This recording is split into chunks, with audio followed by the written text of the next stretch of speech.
I mean, I just got to. I just got Marylebone Road wouldn't be everybody's first. Anyway, but I'll park there. This is the hottest room in London. Yeah. Crazy face control.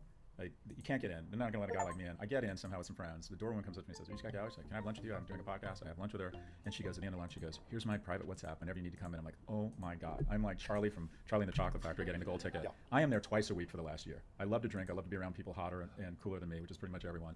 I'm fine. I am so dialed in. Friends in town. Oh, does anyone know anyone at Chilton? Right? Amazing. Burned down.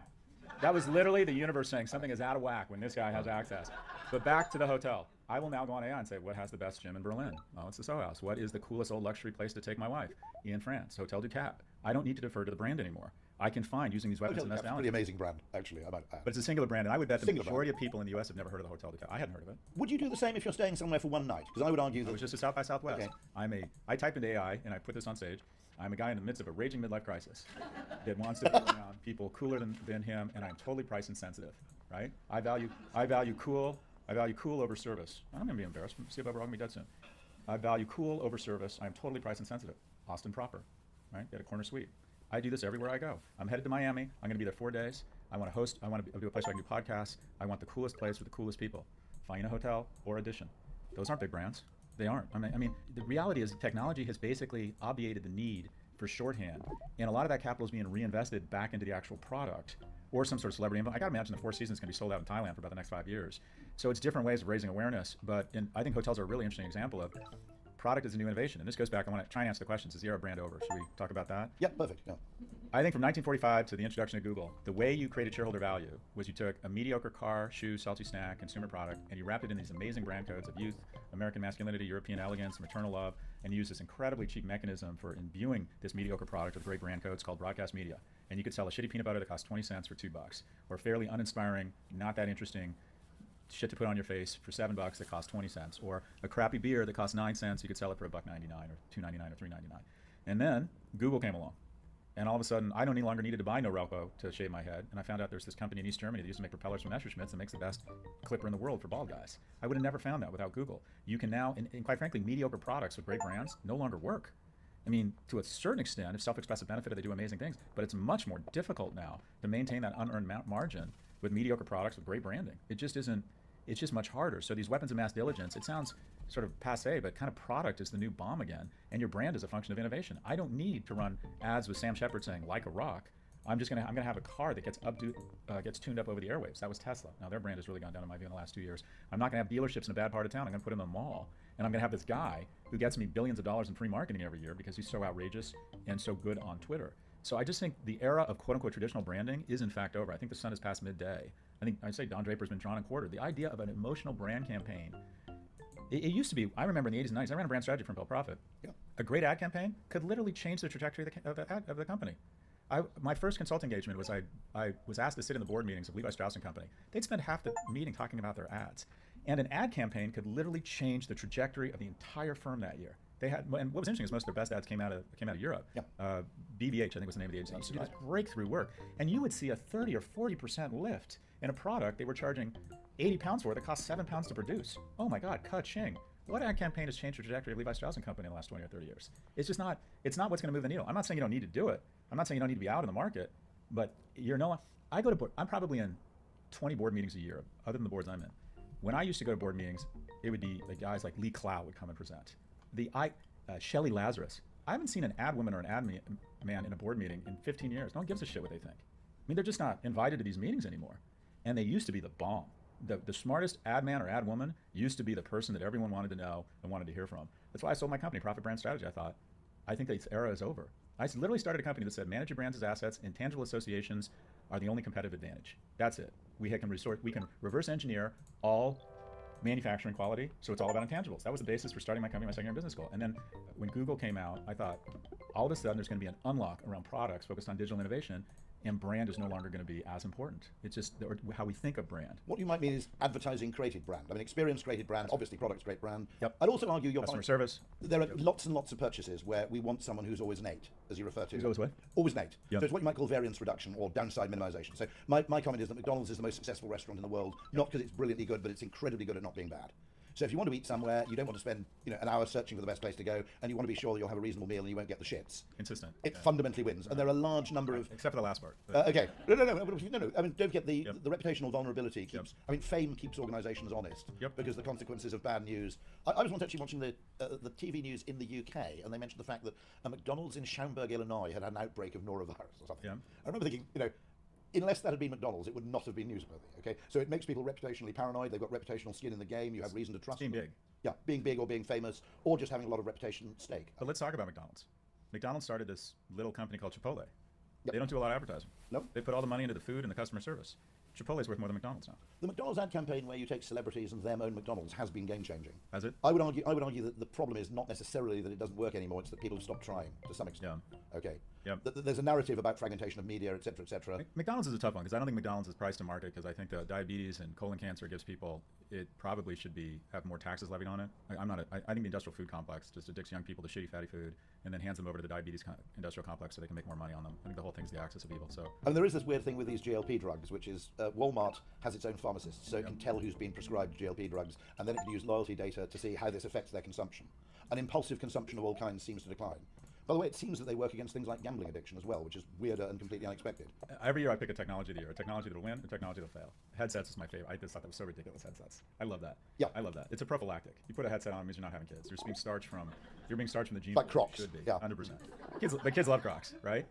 The technology I picked in 2024 was GLP-1, or I picked it in 23. We talk about our instincts, it's scaffolding on our instincts. They don't know how it does this, but you not only are buying less shitty food, you get hungry for things like kale. It decides, no, you need to eat more fruits and vegetables. People are biting their nails less. 60% of people on GLP-1 are drinking less. They're starting to talk about using it for kids who have social media addiction. It's as if it says, I'm going to update your instincts to the industrial production. It's a satiety creator in all kinds of areas. Porn addiction. I think a lot about young men, and I think not only about the things that got me here, state-sponsored education, a rational passion for my well-being of my mother, American entrepreneurship, American infrastructure, but I think about what might have happened that might have gotten in the way of my success. And one of those things is, and it's an embarrassing thing to say, but I think it's important we talk about this. If I'd had porn when I was a young man, I think it could have derailed me. Because when I barely graduated from UCLA, I graduated with 2.27 GPA. For those of you not from America, that's not very good. And probably the only reason I graduated was I used to leave my fraternity and go onto the campus of UCLA because I wanted to see my friends. And in the back of my mind, I thought there's a non-zero probability I'm going to meet someone, establish a relationship, and have sex with them. That was really motivating for me. And if I'd had porn on demand on my phone and my computer, I think there's a lot of days I might not have gone on campus, and I think I might not have graduated, might not have gone on to graduate school. And I think so many young men are opting for porn over the risk, the humiliation, the effort of showering, have a plan, demonstrate excellence, smell nice for God's sakes, engage in persistence. Do you know the scariest stat I have seen, this absolutely wrecked me, that I saw about young men? Do you know 51% of young men in America, think about this, 51% of young men in America, the majority of young men have never asked a woman out in person? Think about that. Think about that. I coach a lot of young men, and I have all these exercises, and I call it getting to know. Right? The key to success is just a shit ton of no's to get to success. The ability to ask someone for friendship, ask them for a job, they're not in your weight class, they're better looking than you are, it's a better job than you deserve, it's a cooler guy that would be friends with you, but the only way you get in those circles is with no, and you got to get used to no. And when you have porn, and you can find friends on Reddit and Discord, and you think you can make money on Robinhood or on Coinbase, you never get to know, because why take those risks? Because it's really upsetting and damaging. So young men aren't getting used to no because they can go online and have some reasonable facsimile of the dope that they get from sex. Are you suggesting that, which is not an unreasonable suggestion, that it's only the urge to be attractive to women that really socializes men to some degree?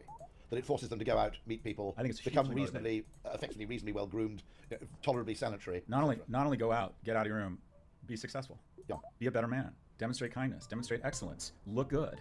Be persistent. Endure rejection. 75% of married couples that have been married longer than 30 years say one was much more interested in the other. And it was always the man who was more interested. Because the downside of sex is so much greater for women than it is for men. Men want to spread, we think our job is to spread our seed to the four corners of the earth, right? If there was alcohol involved, the majority of the men in this room would have sex with the majority of the women. The majority of the women in this room would have sex with none of the men. Women have a much finer filter for screening.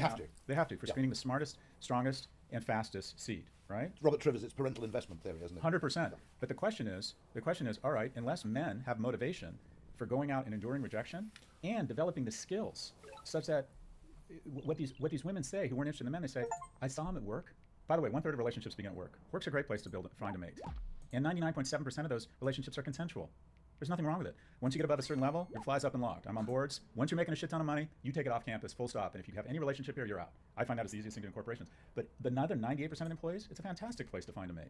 But what the women will say that have been, he was really good at work. I like the way he treated his parents. I found over time I really liked his hands and his body language. I liked the way he smelled. He was really funny.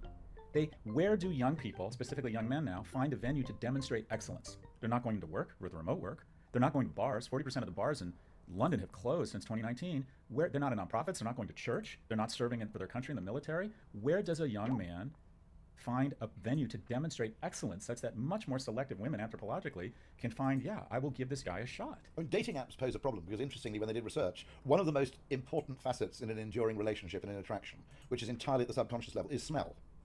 And we're apparently attracted to people whose smell indicates they have a kind of immune system that's complementary to our own. You don't get that on Tinder, Let me do an imitation of every woman that's had sex with you. I'm laughing, I'm naked. You have a great sense of humor. You have a great personality. That's how you have mated, would be my guess. I'm just going to... It's certainly, yeah, I've got a great face for radio, it's probably fair to say, yeah. But you've had a chance to demonstrate excellence. Let's talk about online dating. Online dating is a disaster because when everyone has access to everybody, you develop these criteria. And this is what happens online, and this triggers a lot of people. 50 men on Tinder, 50 women. That's the most popular dating app, right? 46 of the women will show all of their attention to just 4 men, the same 4 men, which leaves 46 men fighting for the attention of 4 women. And the 2 criteria online, which you can now filter, are income and height. Yeah. And when you ask women what are their minimums for height and for income, they say 6 feet and $100,000. That doesn't seem unreasonable, but... We don't care, by the way. I just thought I'd make that point. Genuinely, men do not care about the earnings of a... She looks nice. Yeah. I get the sense she's fun. Swipe right. She looks like... I can't see it, but I get the sense she has a great body. Swipe right. We are... gloriously indiscriminating. We're ready. We're down, right? And then what you have is, if you look at over 6 feet and over 100,000, that doesn't sound unreasonable. If you take out men over 50, married men, men who are obese, it's 2% of the available men.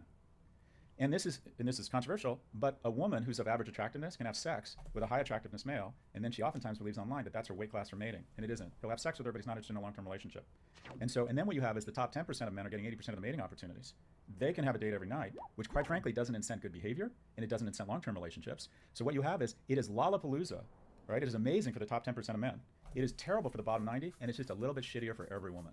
Online dating has been terrible for mating. It used to be 7 single women, 7 single guys at the local temple. They kind of figured out, and slowly but surely they figure out their weight class and they pair off. Now everyone's online. Women believe this is their weight class. I know that sounds horrible to say. You can't tell a woman to lower standards. I get it.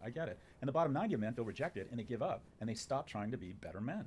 And even worse, they start blaming women for their problems. They become much more prone to misogynistic content. They become much more prone to nationalistic content. They become less likely to believe in climate change. And if a man doesn't develop the skills to want to be better and want to demonstrate excellence that are often acquired during the pursuit of mating, he doesn't develop professional skills. Find me a guy who's good in this environment at a bar. I'll find you a guy who's reasonable in a boardroom, right? The skills acquired to get a job and the skills acquired to be a reasonable person in terms of mating. What do we want from our young men? We want someone invaluable in a shipwreck and acceptable at a dance, right? They never develop those skills because they get so discouraged early on. And I want to be clear, no one has an obligation to service young men. Women deserve to have higher standards. They're doing much better than us. They have outpaced men economically, and men have not kept pace logistically and domestically. So now 70% of divorce filings are from women. It's like, okay, you're making less money. Maybe I can deal with that, maybe not. Less can deal with it than they can say, right? Likelihood of divorce doubles when the woman starts making more money than the man. The man becomes 3 times more likely to take ED drugs because of his own self-esteem problems. Interesting fact, men never leave women except to go with somebody else. Women will leave men to be alone. So men will basically maintain the resilience of their sexual supply chain. Yeah, men at all costs. Men leave to very rare that happens. Men leave to marry a younger version of their wife when they're economically secure. Women leave because they just want a better life, and the man is not bringing. Maybe he's economically not doing as well, but he hasn't replaced it with emotional or logistical or he hasn't filled the void with other things. So the woman goes, we're making huge generalizations here. The woman says, what the fuck am I doing here? You gotta add something, boss, right? You gotta bring something to the table. It comes down to that. By the way, it all comes down to that 1980s feminist joke, which is, why did God invent men? Because a vibrator can't mow the lawn. But you said that. The Jaguar one, just for about 3 minutes. We could take that to the bar. We could take it to the bar. Or do you want? I'll go Jaguar. Really simple. What a stupid decision. You want to talk about a great British brand? I'm going to caveat this. Yeah. Oh my God. My only argument is this gentleman rebranded Lucozade in a similar way. Yes. It was a drink for ill people. Do you remember that symbol? That is the greatest visual metaphor in the history of automobile companies. Jaguar is the only cat that will come back and hunt the hunter. You see that thing, it's out, it's finding prey, it's sleek. I mean, that thing was so amazing. And they come up with something that looks like a cheap AI consulting firm. They've kept the leaping cat, in their defense. They've kept the leaping cat. It was wrongly depicted that they got rid of it. They got rid of the face-on Jaguar, but they've actually kept the leaping cat. They haven't got rid of that. So the car still has the same badging with the cat? It will still have the same badging with the cat. I think that is one of the greatest visual metaphors in history. I love that thing. But my argument would be that when you have a kind of tectonic shift in the car industry, so the relative status of different brands suddenly gets completely changed by electrification, it's not always wrong to upset your existing core audience if you need it to some extent to find a new one. Bottom line is it's a product problem. We'll argue over branding. Yeah. Jaguar hasn't put out a great car in a while. Well, the I-Pace was good. It sold 7,000 in America in a year. It wasn't selling. So at some stage, I would argue that you can actually roll the dice. I'm actually something of a kind of, You're a car guy? Yeah, I've had about 6 Jags. Which Jaguar? I've had the XJ. I've had actually the earlier XJ. I had about 3 of those. You're sexy. Yeah, no, absolutely. Can't you see that? You can tell, right? But my argument would be that fundamentally you can't manufacture a car in Britain with impending Chinese competition unless you go super premium. Range Rover have already shown they know how to do it. Agreed. Okay, Yeah. and actually the audience they need isn't that vast. It's probably a niche, but it does exist. The other point I'd make is that bizarrely, the media budget for that film, which caused all the controversy, was 0. It wasn't mad. All right. It was a brand film. And yet I was speaking to people in Hawaii the following day who'd heard about it. So in terms of getting an extraordinary amount of publicity for a car launch at 0 cost, you can't criticize them for that. You're going to forget more about this. I'm going to know, so I'm going to defer to your judgment. Okay. Well, I think that's probably a perfect time at which to end. We kind of agree to differ on this one. What a pleasure. Thanks very much indeed. Scott, thank you. Brilliant. Thank you very much for listening or watching Uncensored CMO. I hope you enjoyed that. If you did, please do hit the subscribe button wherever you get your podcast. If you're watching, hit subscribe there as well. I'd also love to get a review. Reviews make a big difference on other people discovering the show, so please do leave a review wherever you get your podcast. If you want to contact me, you can do. I'm over on X at Uncensored CMO or on LinkedIn, where I'm under my own name, John Evans. Thanks for listening and watching. I'll see you next time.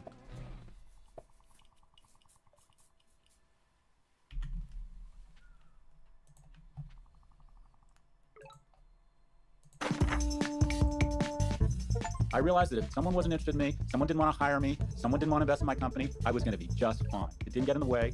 I ran for sophomore, junior, and senior class president. I lost all 3 times. Based on my track record, I decided to run for student body president, where I went on to, wait for it, lose. But recognizing no is not the worst thing in the world is the key skill. And young men, because of a low risk entry into relationships with bots or AI sex dolls or YouPorn, have decided they no longer want to tolerate no. That is the key. What I would suggest, if you do get the no, don't say you're fine. You can say I felt rejected. Yeah. You can say I felt like a loser. You can say I felt like I can't get a woman. You can say all these things, but I think it's important with anti-fragility to say, but I know I will be fine. Yeah. I'm still here. There's still going to be tomorrow. It's not the end of the world. It's shit and you're embarrassed and you feel stupid and all these things, but I love what you say, like, you will be fine. This is What Now with Trevor Noah.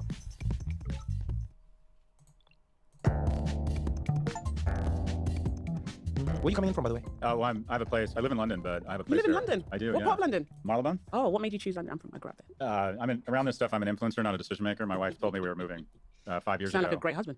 Yeah. Well, I'm on the road a lot, so she says I don't get a vote. Is your wife British? No, she's actually born in Poland, raised in Germany. Okay. Both my parents are initially from the UK, so it's one. Oh, nice. So you have the citizenship? I have dual. Okay. I was almost drafted when the Falkland Islands crisis broke out, which my mom was not anticipating. Wow. Yeah. So your parents are British, but you were born in America? Born in America, yeah. And did your parents still in America? My mom's passed. Okay. My mom passed. My dad is in San Diego. Oh, so they stayed at stay. Oh, yeah. Does he still have his accent? Oh, it's a Scottish accent. Oh, he's a Scotsman. I love that. Yeah. If I could give my sons anything, it would be a Scottish accent. And what made your parents leave the UK? You know, they just wanted a better life. I think why a lot of people came here. They came here when they were 19 and 22, respectively, on a steamship from Glasgow and London, respectively. And man, your dad's from Glasgow. Yeah. Well, Glasgow was a Where bad are you time. from? I'm from London, South London. Okay. I came out in 2014. That's been here a while. So yeah, came out when I was like 26, just about to turn 27. Yeah. I've been here 10 years now. I'm thinking about what my exit is, and when I talk to Trevor about it all the time. Oh, really? We should talk about that. Yeah, I'm just like, I'd like to have a foot in each world. Like, how can I build my career? So I'm like partially in LA, partially in London. Because I don't know how you feel, but I find London very like grounding and like grounded in a way that I haven't found in the US. Yeah. As much as US has lots of opportunity and all of that, I'm just like. I think about that a lot. We should talk about it. Yeah, we're talking about it. Yeah. Oh, we are? Are we recording? Yeah, we're recording. Oh, welcome to the podcast. I'll be infinitely more charming and insightful then. So the way I would distill the difference between the US and Europe is the US is still the best place to make money and Europe's the best place to spend it. So my crude reductive analysis on someone at your age is you're probably still in the making money part of your phase. There's more opportunities that will bump off of you in the US than will in triple the time in Europe. But once you get to a point of economic security and you start thinking about lifestyle, Europe's a much more civilized, sane place. It's great for kids. Yeah, I've got 3 kids. You can get a much better bottle of wine for $10 in Spain than you can anywhere in the US. The people are friendly, but the reality is the opportunities and the risk capital just isn't there. For every company in the US, there's 5 million in venture capital. For every company in Europe, there's 1 million. So there's just not nearly the risk aggressiveness and the opportunities to make money in Europe as there are here. So I would say if you're, as I was when I was your age, I was very economically focused. I wasn't trying to be a better person or find a family or change the world. I was trying to be rich. And America is absolutely the best place to establish economic trajectory. Once you have money, peace out to Europe. So this is actually a question I had for you. You know, I think when you say the name Scott Galloway, depending on who you say it to, depending on where they've seen it, they have a completely different idea of you, which I actually love. Like, I know some people, I said, Scott Galloway is going to be on. Immediately, some of my friends are like, man, finally, talk about masculinity. We got to talk about being men. We got to talk about, then I say to some of my friends, Scott Galloway's on. They're like, yes, talk to the man about capitalism. Talk to him about tax. You know, the business work. We got to talk about, then I'm on with Scott Galloway. They're like, oh man, please talk about like what's going on in America and what's happening in the world. And the conversation organically started in where you are, where you see the world, where you see America. you think that what's happening in America is bad, or do you think there almost needs to be a new, I don't want to call it a new world order, but like, if we think of a world without like borders the way we've drawn them, right? Yeah. There used to be this general trajectory of people. They would work in a small town or live in a small town, grow up somewhere, move to the big city to make money, and then generally they'd migrate back to the small town at some point. Now, if you think about generations that came to America before them, they left the small town but on another continent. They've come to the big town that is America. They've made the money, but now there's no moving back. Do you think like America's always just going to be about making money? And where do you think that leads us ultimately? I think what's going on is mostly bad. I think that there's a series of 80-year alliances, the post-World War II order that was based on trust, reciprocity of free trade, a general notion that America might get it wrong, but our heart was in the right place, and that we believed in rights, women's rights, civil rights, democracy. We would push back on autocrats. We would push back on war criminals. And those alliances feel like, or that playbook feels like, and maybe we're taking it for granted, has been ripped up. And just distinct of the morality of what I think is unforgivable surrendering to a murderous autocrat, put the morals aside and just talk about it economically. We have some of the best trading relationships and mutual reciprocity agreements with the largest economies in the world. We trade, we get along, we trust each other, we're willing to go arm in arm with each other. Let's look at Canada, largest undefended border in the world. That says something about our friendship. Open trade. They led us into World War I. We followed them. They were in World War II before us, training Allied pilots. I love the test of that wonderful, very emotional test of friendship that the Holocaust survivor said to Buffett when she was saying, who are your real friends? She said, my test is, I think, would they hide me? That is a very puncturing question, right? And the reality is the 1979 hostage crisis, the Canadian embassy, they hid us. They hid 6 American diplomats, taking enormous personal risk to get them out of the country, and then they stayed behind. And if they'd been caught, there's a good chance they would have been hanged by crane. So the Canadians are willing to hide Americans. They are really true friends. And right now we're in a situation where they don't even understand why we're trying to levy so much damage on their economy. So this post-World War II order that America has been sort of the leader in is being ripped up. And I don't think it's a good idea. The silver lining, I like to think what could go right. I struggle with anger and depression, so I consistently ask myself what could go right. What could go right is that possibly Europe is finally a union. And that is they realize their rich uncle, it has lost his shit. That There's no more trust fund. We cannot count on the $800 billion military umbrella and the economic what I'll call consistency and rational thinking of America. And they're talking about increasing their defense budget from 1.9% of GDP to 3%. And I think that stimulus, I think Europe actually coordinating because of the crisis around a lack of American leadership. The EU economy is $19 trillion. Russia is $2 trillion. Russia's actually smaller than Canada. So there's no reason that if the EU gets its shit together and starts coordinating and increasing their military budgets, they shouldn't be able to push back on Russia all on their own. And I think that stimulus and also the spillover of technology might actually create an upward spiral of economic growth in Europe. So I'd like to think the silver lining here is that some of the most advanced, civilized, democratic economies in the world and some of the most robust economies are quite frankly getting their shit together. That Europe is a union for the first time in a long time. Some would argue that like that stimulus is part of the reason that we're in the problem we're in today. You know, building our economies around the military, spending our money and really getting things going by sort of getting wars going. And we've seen the effect that it has on an economy. You go to war, things start moving. You know, people start getting paid, things start getting made. But it's also war. But it's also war. And like scholars who know far more about this than I would, when I sit with them, they'll say to me, you know, the US has always been very bad at actually understanding where Russia is versus where Russia says it is. You know, and like one of the more salient examples was when Russia invaded Ukraine and the tanks were falling apart in the mud. You remember that?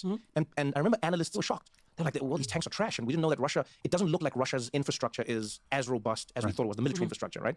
And I couldn't help but think back to like the days of Gorbachev and all of these, like not that I was there, but like when I watch documentaries and I read and I go, Russia's bluffed for so long. And America has responded to that bluff for so long that some people argue that it's just a war of bluff that never ends. And some would say, and I wouldn't be the one who says it, but I always like to consider these crazy ideas. Some would say, although Trump may be doing it in the wrong way, he's the person who's breaking this thing, and it may lead to the right conclusion. How do you, you know, because I know you're always thinking about the pros and the cons of everything. Do you think in a weird way, Trump might be doing the right thing in the wrong way that gets the world to a better place? Or do you think it was better for it to continue the way it was? Yeah, I think on the whole, this is not good for America and the West. And I just want to acknowledge that Eisenhower, a general, warned of the military-industrial complex. He said, if you build privatized shareholder gains based on a war machine, you're going to invent reasons to need the war machine. Having said that, I would argue that we on the left are sometimes naive about the fact that the moment some bad actors believe they can come for us and take our Netflix and our Nespresso away, they will. And that I actually am a bit of a war hawk and believe in a very strong defense. I would also argue that just economically, 2 points, if you look at the most valuable companies in the world, whether it's Apple or Google, they're built on the backs of middle-class investments vis-a-vis the Defense Department. So GPS, which is what all mobile technology is based on, was initially technology developed for ICBMs to put them in the pocket of Gorbachev. DARPA, which is what the internet is built on, was made by an extraordinary investment meant to create a hubless communications network so we could communicate with each other after the Russians nuked us. So I would argue the military spending for the most part in the U.S. has been, I would argue, a net positive. Now, that's not to say that it should anyway rationalize entry into Southeast Asia or into Iraq. These are disastrous positions. Now, as it relates to, let me go to Ukraine. I think of a manager as somebody who's just supposed to allocate capital to a greater return than your peer group. That's their job as managers. The job of the president is he's the biggest capital allocator in history. I would argue that the decision to allocate $60 billion a year to Ukraine is one of the best investments that has ever been made in the modern world. In exchange for that $60 billion, to your point, we kind of defanged the reputation of this supposedly ferocious army of Russia. It was 5 days and Kyiv's fallen, right? Yeah, that did not happen. We've taken out a third of their kinetic power, a third of their tanks, and much of their navy has been taken out. Also, Russia is not a good actor towards us. Their intervention or introduction to our economy is to steal our IP and attack us from a cybersecurity. So them being focused on a failed war, a defenestration of their quote-unquote ferociousness, and also sending a signal to the world that when the West binds together, we are a formidable fighting force. And all of this was without a single boot on the ground from America. In addition, that $60 billion a year, somewhere between 70 and 90% of it, has come back to the U.S. to manufacture weapons, mostly in red states. So for about 8% of our military budget, we are keeping a bad actor occupied, reducing their military kinetic power, and sending a message to the world that the West is a formidable backer of even a small motivated army. I think this is the best money we have spent in a long time. Well, the thing is, Scott, I think the reason why what Trump is doing, from a geopolitical perspective, it's like a bad decision if we think about the real politics. But to the regular American who's worried about the price of eggs, right? Who's just like, I'm worried about my employment, I'm worried about the schools my kids go to, I'm worried about the housing crisis that's ongoing, and they hear, you sent how much to Ukraine? So how do we kind of speak to those people and get them to see the other perspective? I think it's through numbers and data. In terms of the very real justifiable argument, like there's a lot of problems here, we should be focusing all our capital here. The $75 billion in USA, the $60 billion in Ukraine, I would argue is nothing but a weapon of mass distraction to get you to look away from the fact that the tax cuts that Trump is about to implement will increase our deficit by $800 billion. And the problem is Democrats don't speak in language that people can understand. This is what a deficit is. A deficit is a tax on you and your children in 10 to 30 years. It crowds out investment in technology and education. They create more growth. It crowds out our ability to have programs for younger people. Basically, our debt, our entire federal budget is moving towards senior citizens. 40% of everything goes to people over the age of 65. Interest on our debt in the military. So we can't make these forward-leaning investments to benefit you, and you're going to have to pay it back. Not me. I'll be dead by the time we run out of credibility and the treasury market fails. So all of this nonsense around let's not invest in Ukraine, USA, bring the money home. The Doja, $2.6 billion in savings so far, according to the Wall Street Journal. If you want to 6x the savings from Doja, stop all subsidies to Tesla. So your job is to allocate capital. So I think the helicopter crash was DEI, Doja, only male and female, the gulf of cheaper eggs. It's all a misdirect from the most irresponsible spending that we're about to incur. And that is you're about to incur a future $800 billion tax every year such that I can make more money. That essentially, America has become about our fiscal policies have become the following. Give me your credit card so I can be in the club doing rails and champagne. And all you get to do is pay for it in the form of deficit. $60 billion is a decent amount of money, but it's nothing like the $800 billion a year we're going to lose in deficit spending. I think USAID is an amazing investment for people around the world to feel good about America. I think pushing back on Russia for $60 billion a year and setting a signal that we are willing to sacrifice for democracies and repel murderous autocrats, I think that's an outstanding investment. $800 billion a year to give me a tax cut? Bad idea. And all this other shit is just a misdirect to get you to look away from what is about to happen, and that is the biggest tax increase in history on you and your children. You know, listening to you speak, sometimes I think to myself, it's often easy for us to focus on a problem in the moment and not ask ourselves who played what role in helping us get there, right? I like that you brought up like the Democrats or progressives or left-leaning people. You know, that old saying, a system isn't what it says, it is what it does. First part of it. When we talk about like what people could be doing and should be doing, when the Democrats had the power and they were able to do the things, you can't help but look at the disparity between what Trump does, even illegally, let's call it, with executive orders or, you know, beyond his power. He does the thing. Forget whether you like the man or not. He does the thing that he says he's going to do. The Democrats, when they've had the power that they had, didn't do the things that they say they're going to do. I mean, Biden was pretty significant about climate change and infrastructure. Yeah, this is in the term that they had, with the power that they had. And that's true. He has been one of the more significant presidents, funny enough. But like, what do you think they have missed there, or what do you think we are missing in that side of the equation, where there's even that meme that I think captures it perfectly, where it's like, Democrats in power, we don't have enough power. Democrats out of power, we don't have enough power. You know what I mean? It's like, is that a system that's broken, or is it two sides that are playing a game very differently? Really thoughtful question. So when you hear Bernie Sanders and Elizabeth Warren rail about billionaires and that we need a progressive tax structure, which I think is accurate, there's some nuance there in the sense that, so I'll take you as an example, Trevor. I imagine you make an extraordinary living, but it's current income, meaning if you live, is your home here? Are you a New York resident? You're probably paying 50 or 52% tax rate. 52% tax. Because the majority of your income is current income, and you make enough money to be in the highest tax bracket. Now, I've made my living starting and selling businesses, and now I make my living buying and selling stock. My tax rate, I'm a Florida resident now, has been 17% for the last 10 years. Damn, I'm doing things wrong. Well, here's the thing. The people that get screwed are the super earners. And then your tax rate plummets when you become a super owner. So when I was in my 30s and 40s making an extraordinary living as a consultant or as a writer, I was paying 30, 35, 45%. Once I became a super owner, my tax rate plummeted. And this has been a conspiracy that both the Democrats and the Republicans have fomented. And where they come together is the following. And that is democracy over the last 30 or 40 years in terms of rights has become solely a function of how rich you are. Any woman in my life will have access to mesotestrone. I could be in the deepest, reddest part of America, and if someone I know has an unwanted pregnancy, we're going to have no problem. If they start rounding up people, and people say that can never happen in America, bullshit, it happened 80 years ago. We started rounding up the Japanese, despite the fact many of their children were serving in the European market, fighting in our uniform. It could absolutely happen here. I think we're one economic shock away from, and who knows who the group will be. It might be Muslims, I don't know, or immigrants. I think it could get very ugly very fast. It's not a threat to me. I'm rich. I can piece out to Dubai. You're male?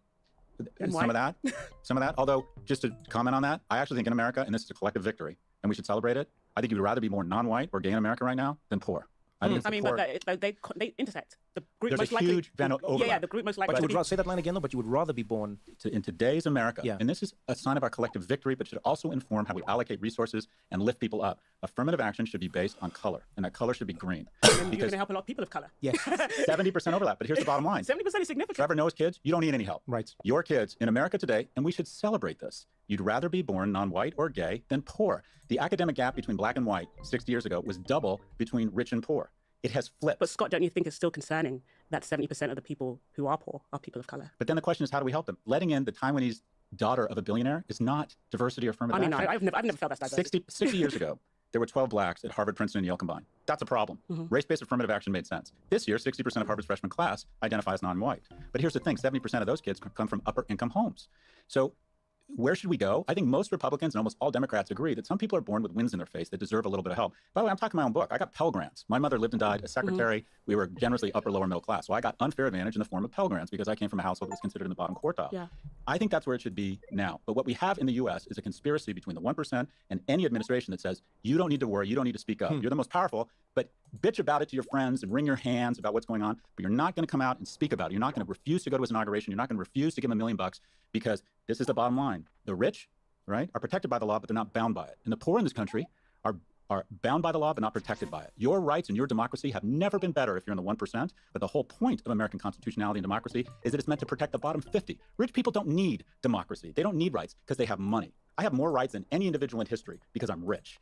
And that's what America has become. It's become an operating system for transferring rights and money and democracy to the 1% at the cost of the bottom 99. It is total bullshit. It is un-American, and it's the conspiracy emerging. And the reason why so many rich people are being quiet is because they're like me. They upload their W-2s to ChatGPT. I'm going to save $930 grand this year if the Trump tax cuts go through. So stop. It hurts so good. That was a mouthful. No, but I love it because everything you're saying for me, you know, it's funny, you and I had this conversation. A lot of what you're saying now is what Chairman Fred Hampton of the Black Panthers said at some point when he mobilized a coalition of poor people. The Rainbow Coalition. The Rainbow Coalition. Martin Luther King, don't forget the white poor. He said, when they tell us black and when they tell us white, and they're forgetting the thing that connects all of us, poor. And he said to that group of people in that church that he gathered, he said, hey, listen, you may call me the N-word, and you may say these things, but he said, but look at your bank balance and look at our bank balance. We have something in common, so I'm not your enemy. 100%. We're going to continue this conversation right after this short break.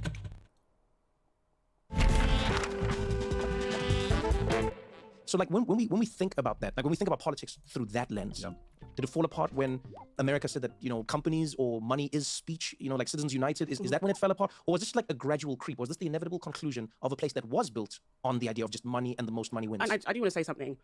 It's actually shown that when black people do acquire some wealth or high income, because of the communities we're connected to, a disproportionate amount of that income goes to other family members or friends. So black rich is actually very different from white rich. Oh, yeah, if we talk about that black kid at Harvard or Princeton, maybe they are like 1 or 2 generations away from having someone who wasn't a college graduate. So I think we should be careful when we do talk about like the black affluent class who are apparently getting all these handouts. Right, but if I'm hearing what Scott's saying, and you'll correct me if I'm wrong, it's similar to, there was an author that I spoke to once from the UK, and she had this brilliant dissertation where she essentially said, I cannot wait for America to get over its race war to then realize that it's been a class war all along.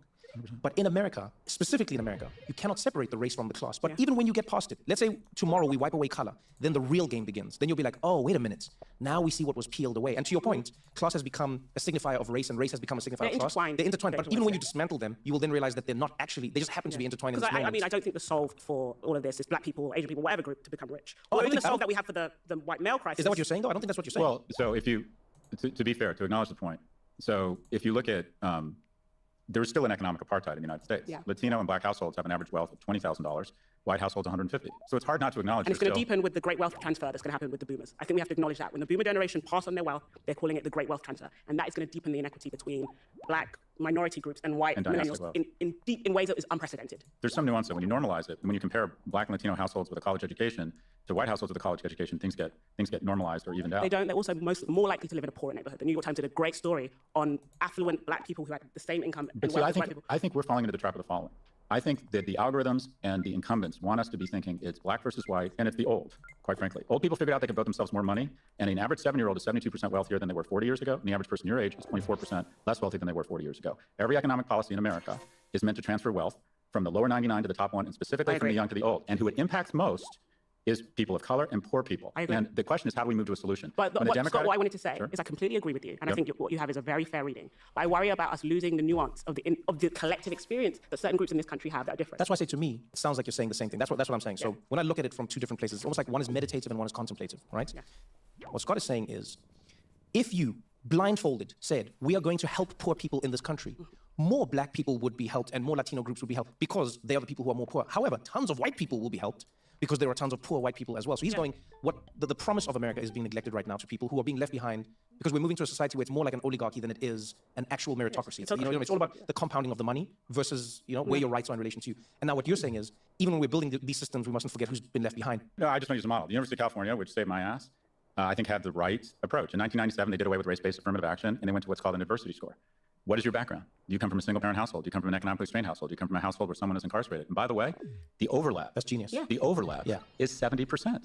But what it also solves for is the fact that, quite frankly, Trevor, your kid should not get affirmative action. Yeah, I agree. And I wouldn't have a kid, Christiana, stop bullying me. This is what happens. The identity politics ends up enraging. How did we elect an insurrectionist as president? That's an honest question. And I think this is what happened. If you look at the groups that pivoted hardest from blue to red, 2020 to 2024, it was three groups. It was Latinos who, in my opinion, gagged on the notion that because of their identity, they were expected to vote one way. Mexican Americans in LA are much different and have different priorities than Cuban Americans in Southern Florida. They pivoted the hardest. The second biggest pivot was people under the age of 30, who for the first time in the nation's history aren't doing as well as their parents were at 30. That's never happened before. The third group that pivoted hardest to the right were women aged 45 to 64. And I believe that's the mothers of young men who are failing. This was supposed to be an election or a referendum on women's rights. We thought that's what was going to save us, for those of us who supported Vice President Harris, that women's rights were going to step into the fold. Women's rights did not show up. It was not a big swing vote in this election. What showed up, quite frankly, was struggling young people and their parents. Because if your kid is in the basement playing video games and vaping, you don't give a shit about territorial sovereignty in Ukraine. You don't care about transgender rights. That's a luxury rich Democrats get to have, not us. My kids aren't doing well. And so they voted for chaos and change. And this guy is so coarse, so unconventional, so kind of non-bullshit, quite frankly, that you saw people pivot hard from blue to red. Okay, and now this is where I bring in the race stuff, right? Black women overwhelmingly voted for Vice President Harris. Whose sons in this country are doing the worst? Who's going from the school to prison pipeline? Who was disproportionately impacted by the marijuana being illegal? Who's disproportionately interrupted by the carceral state, whether it's being stop and frisk? It is black men in this country. 100%. So why didn't black mothers do that? Because we care about our sons too. I know I care about my sons. Well, okay, why didn't they make the same decision? But, and their sons are also, if they're not in prison, they're downstairs playing video games as well. But the data you're missing is the following. Black women overwhelmingly voted for Vice President Harris, but more of them voted for Trump than they did in 2020. Oh yeah, I can tell you why that is. Why's that?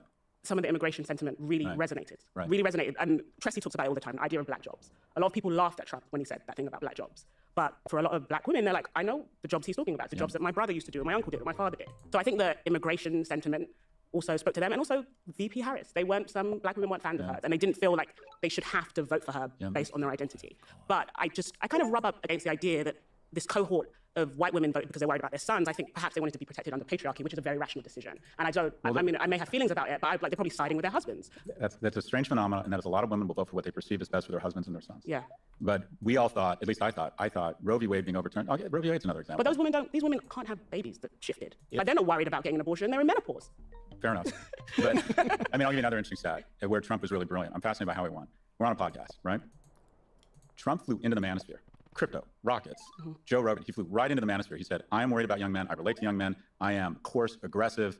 This wasn't the women's referendum election. This was the testosterone election. And he flew right into the manosphere. And quite frankly, it was brilliant. By him going on Rogan, 40 million video views, 15 million audio downloads, he got more attention in 90 minutes than Kamala. If Kamala Harris wanted the same level of attention and exposure, she would have had to have gone on MSNBC, CNN, and Fox every night for 3 hours for 2 weeks. She absolutely should have flown down to Austin. He saw the opportunity to appeal to struggling young men and the people concerned about them. And by the way, the struggles I talk about struggling young men a lot, they're even more acute for young men of color. Yeah. A boy is twice as likely to be suspended as a girl on a behavior-adjusted basis. Same exact infraction in school, a boy is twice as likely to be suspended.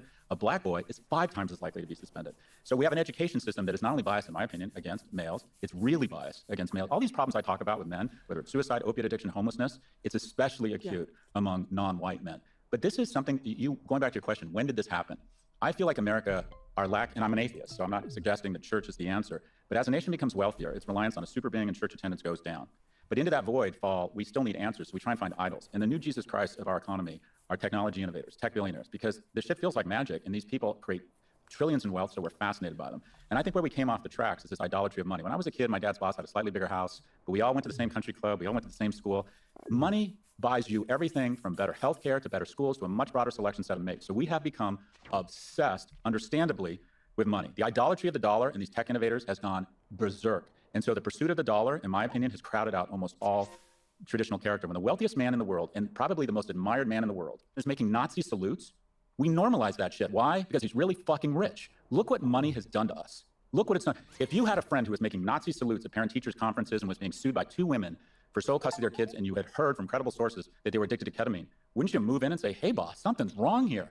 But not if you're rich, not if you can put a rocket into space or make a shit ton of money with EVs. Money has perverted us. It has crowded out all sense of character, of decency, of what it means to be a real man. We have decided that you can get away with anything as long as you're rich. It's been a total, in my opinion, a lack of a moral failing. We used to admire cops. We used to admire people who had fidelity to their religion. We used to admire people who defended our country. We used to admire the sexiest man I remember thinking that I looked up to was my principal. He drove a 240Z. He smelled like aqua velva. He wore these cool coats with an elbow patch. He can't get laid now. Do you think a vice principal has any game in any city? I mean, vice principal is a good job. I think some of my friends would take one. Fair enough. It's so funny how so many of the things you're speaking about tie into all the conversations we've been having on this season of the podcast. So you talk about the dismantling of a community. You talk to Robert Putnam and how you can directly correlate communities falling apart with distrust in the government and people now voting against their best interests. You talk about young men feeling isolated. We talked on the show about, mass shooters and like the psychology behind it and like where these men are. You, Christiana, funny enough, you were the one who talked most about like the women voting for their sons. You kept on saying in the lead up to the election, you were like, you have kids? I have 3 kids. You have 3 kids. How old are they? I have a 5-year-old, I have a 19-month-old, and I have an 8-week-old. Oh, you're in the middle. I'm in the trenches. A son and 2 daughters. And I said, as I say on the show, I want my son to turn out great. I want my daughters to have great options for husbands. So I am actually invested. But that's what I mean. And you know what? Christiana kept on saying it. No joke. On the show, she kept on saying, I'm worried, guys, that these women are going to vote for their sons, and it's not going to... And we were like, what do you mean? But I'm looking at all of these things that you're tying together. And maybe there's 2 aspects of it I'd love to try and figure out with the help of your brain. First of all, I love that you talked about Trump and the paradox that he contains, right? In that he is, at the same time as being someone who lies more than most human beings we've ever seen, he's also strangely authentic and no bullshit, right? It's a weird paradox. Do you think America, for the most part, has done a good job of being no bullshit with its people and itself so that people make the right decision? I'll give you an example. Let's go back to Ukraine, and maybe we can even talk about it through the lens of COVID a little bit. I would argue most Americans, when they're told why America should invest in Ukraine, they're told it's because of morality. Right. They're told, we've got to help democracy. We've got to help countries stand tall. We've got to help. Why do you have US aid? Because there's malaria in Africa. We've got to help fight these diseases. These poor Africans need our help. I think it would be a lot more honest, and it would get to people more if you said, hey, you know why the things in America cost cheaper than most places in the world? Is because we have so much soft power that those countries have to 100%. Give it to us. So you see, if you didn't live in America, this is how much you would pay for this, this is how much you would pay for that, this is how much you would pay for that. You know when you travel and your dollar can buy you anything? Yeah, it's because we have this soft power. So you think we're helping Ukraine for nothing. Do you know who the largest exporter of grain is in the world? It's Ukraine. And I think sometimes America, there's been a lot of politicians who've made this morality argument, which in some ways is a little duplicitous, but I also understand it because it can come with that. The 2 things can coexist. But they also don't tell the truth. For instance, if you help, I have friends who the programs have been cut by USAID, but a lot of people don't realize. If you work in the business of tracking disease and you work in vaccines and you're around the world, not only are you helping, you're also doing 2 things. One, you're preventing mass migration. Where do people migrate to when shit hits the fan? They're coming here. Yeah.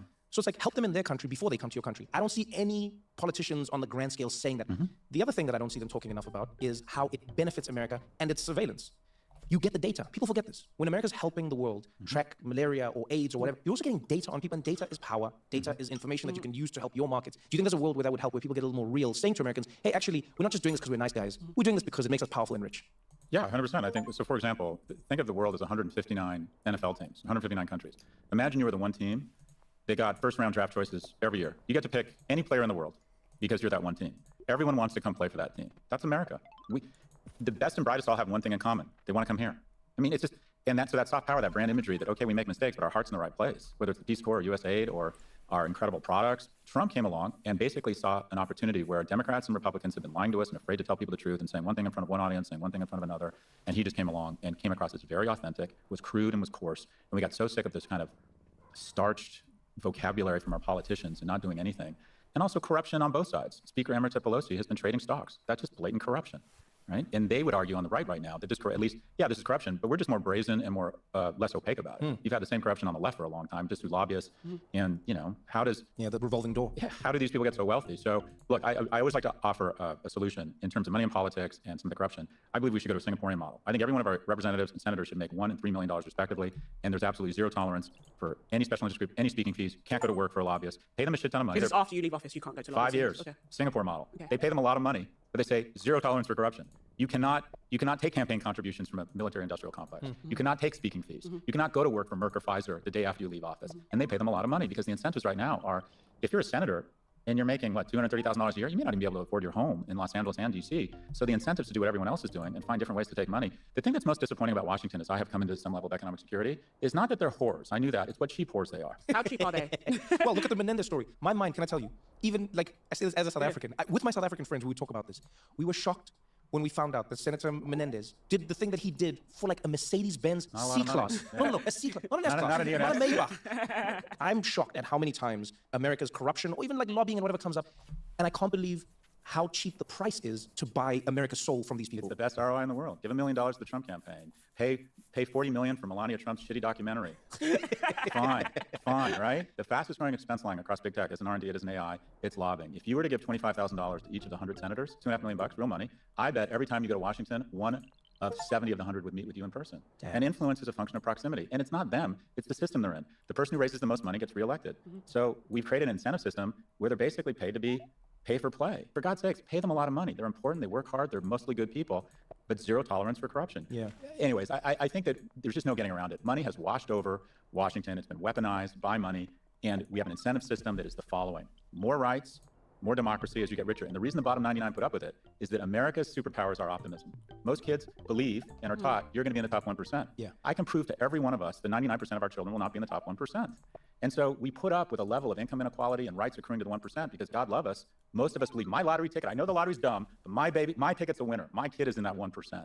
And the whole idea of America is the majority of our laws, the majority of our economic programs are supposed to help the bottom 50. And we've creeped into the situation where it's really all about the top 1. And then the bottom 99 get 210 notifications a day that they're not in the top 1. I mean, just think of what we're doing to the self-esteem of young people who are not making as much money. Rent's gone up, education's gone up. When I applied to UCLA, the admissions rate was 76%. This year it's 9%. But if you don't get in, you get Instagrams from your friends all day showing the amazing parties they're experiencing at UCLA. Not only denying opportunity to young people, we're throwing in their face all of this wealth porn all day. And what do you know? We have the most anxious, obese, and depressed generation in history. 50% of people my age feel good about America. 1 in 10 Gen Z and millennials feel good about America. Something comes off the tracks with one of your kids, the whole world shrinks to that kid. And I'm, again, going to solutions here. Have you experienced that? Oh, yeah, and you will too. It's just that's what it means to have kids. The receipts for love is anxiety and grief, right? That's it, you know? Come on, Scott, you got to give me some good things coming ahead. I Don't scare me like this. I'm ready. When I was Trevor, imagine a less handsome, less successful guy, all I wanted was more money, more experiences, more women, more money, more experiences, more women, but I never felt sated. I just more fucking more. The first time I felt sated, and you will feel this way, there will be moments with your children where you think, okay, this is enough. Oh, my children are ready enough. This is enough. Yeah. But something happens to them, and I mean, none of this other shit matters. Yeah. It doesn't mean anything. And for me, the unifying theory of everything, and where I would like to see every policy reverse engineer is to one goal, and that is every person under the age of 40 should have a reasonable prospect of finding a mate. More third spaces, mandatory national service, more freshman classes, vocational programming, more bars, more alcohol, quite frankly. I think young people need to drink more, make a series of bad decisions that might pay off. Let's give young people a chance to hook up. Remote work? No. Tax companies that don't have in-person work. Fall in love. Give men a chance to demonstrate excellence. He's funny. He's kind. He smells nice. I will have sex with him. And then you have children, and every economic policy should be the following. 2 people who are working, minimum wage $25 an hour, universal pre-K, get rid of long-term capital gains tax deduction, mortgage interest rate. Who owns stocks and homes? Me and Trevor. Who makes their money from salary and pays rent? Young people. Every policy in America with this prosperity should have one table stakes, and that is 2 young people should have the ability to find each other, fall in love, and should they decide to have kids, be able to afford it. 40 years ago, 60% of 30-year-olds had at least 1 child. Now it's 27%. It's because they don't want kids? No, it's because they can't afford them. If you decide, by the way, not to have kids, and you want to spend all that income on brunch and state parts, more power to you. But every young person should have the option to find purpose in their life and family. And they may decide not to do it. You don't have to have kids to be happy. But for God's sakes, if the most prosperous nation in the world can't offer people the prospect of meeting, falling in love, mating, and having a reasonable standard of living, then none of this is working. I mean, I love it. I'm a Nigerian woman. I love weddings. I love the idea of a society making people get married. I've been trying to get this guy to get married for years. No, you have. Don't go anywhere, because we got more What Now after this.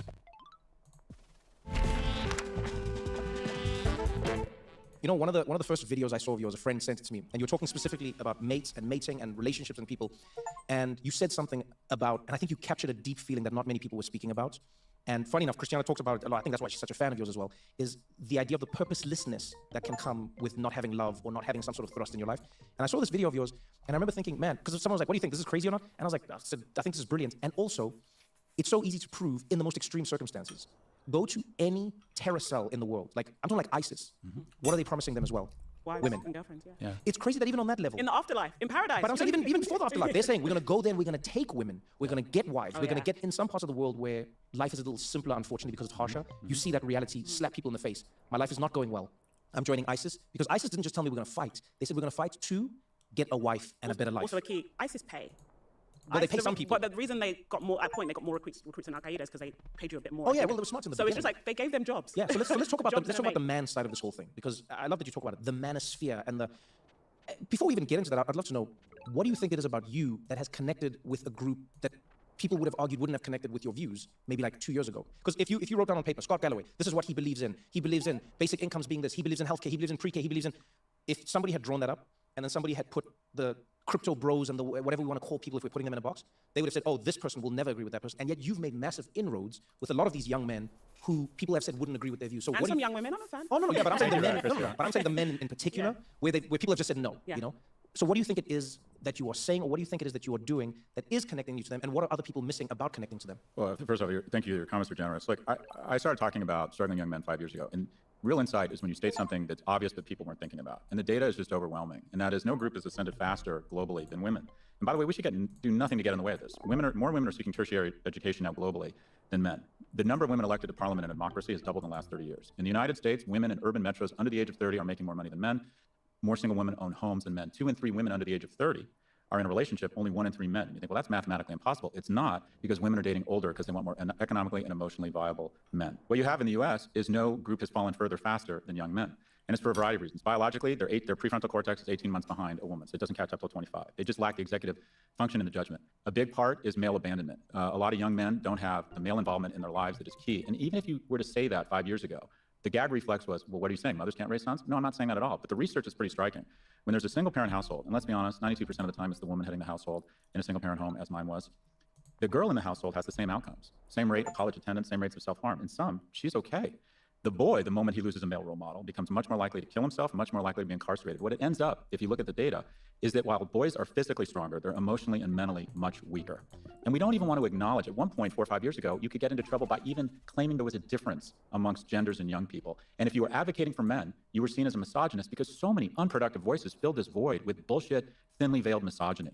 And what we have come to realize, and the dialogue's gotten a lot better, and it's mostly been led by mothers, is that empathy is not a zero-sum game. We can still acknowledge the immense challenges women face. The moment you had kids, your average salary went to 73 cents on the dollar. Corporate America has still not figured out a way to maintain a woman's professional trajectory when she decides to use her ovaries. At the same time, young men, if you go into a morgue in the United States and there's 5 people who died by suicide, 4 are men.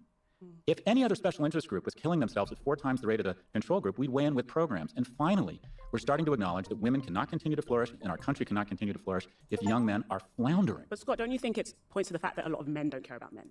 Because I think 100%. about the women in my life, 100%. not just mothers, sisters, friends. We spend a lot of time worrying about the men and boys in our life. Whether it's, give the example of a single mother is just with her son. Now, if a mother is absent from a friend's life, other women will step in and fill that woman's role. Why aren't men saying, well, there's a single mother down the street, or I have a family member that's single. Why aren't men stepping in? Why don't men care about men and boys? It's a great point. If you were to reverse engineer, when a boy comes off the tracks and becomes an unproductive man, it's the single point of failure is when he loses a male role model. We have the second most single-parent homes in the world behind Sweden. And unfortunately, there's a taboo. If you were to get involved in a 15-year-old's life, if you were to look around the office and say, single mother, say, I'm Trevor, I'm going to a game, do you have a son who'd like to hang out with me? Because you're immediately suspected. You're immediately, quite frankly, Michael Jackson and the Catholic Church have fucked it up for all of us. And that is, if a man wants to be involved in a boy's life, there's a bit of trepidation. Is there something wrong with him? Is he up to something really mendacious or awful? Could he be possibly a pedophile?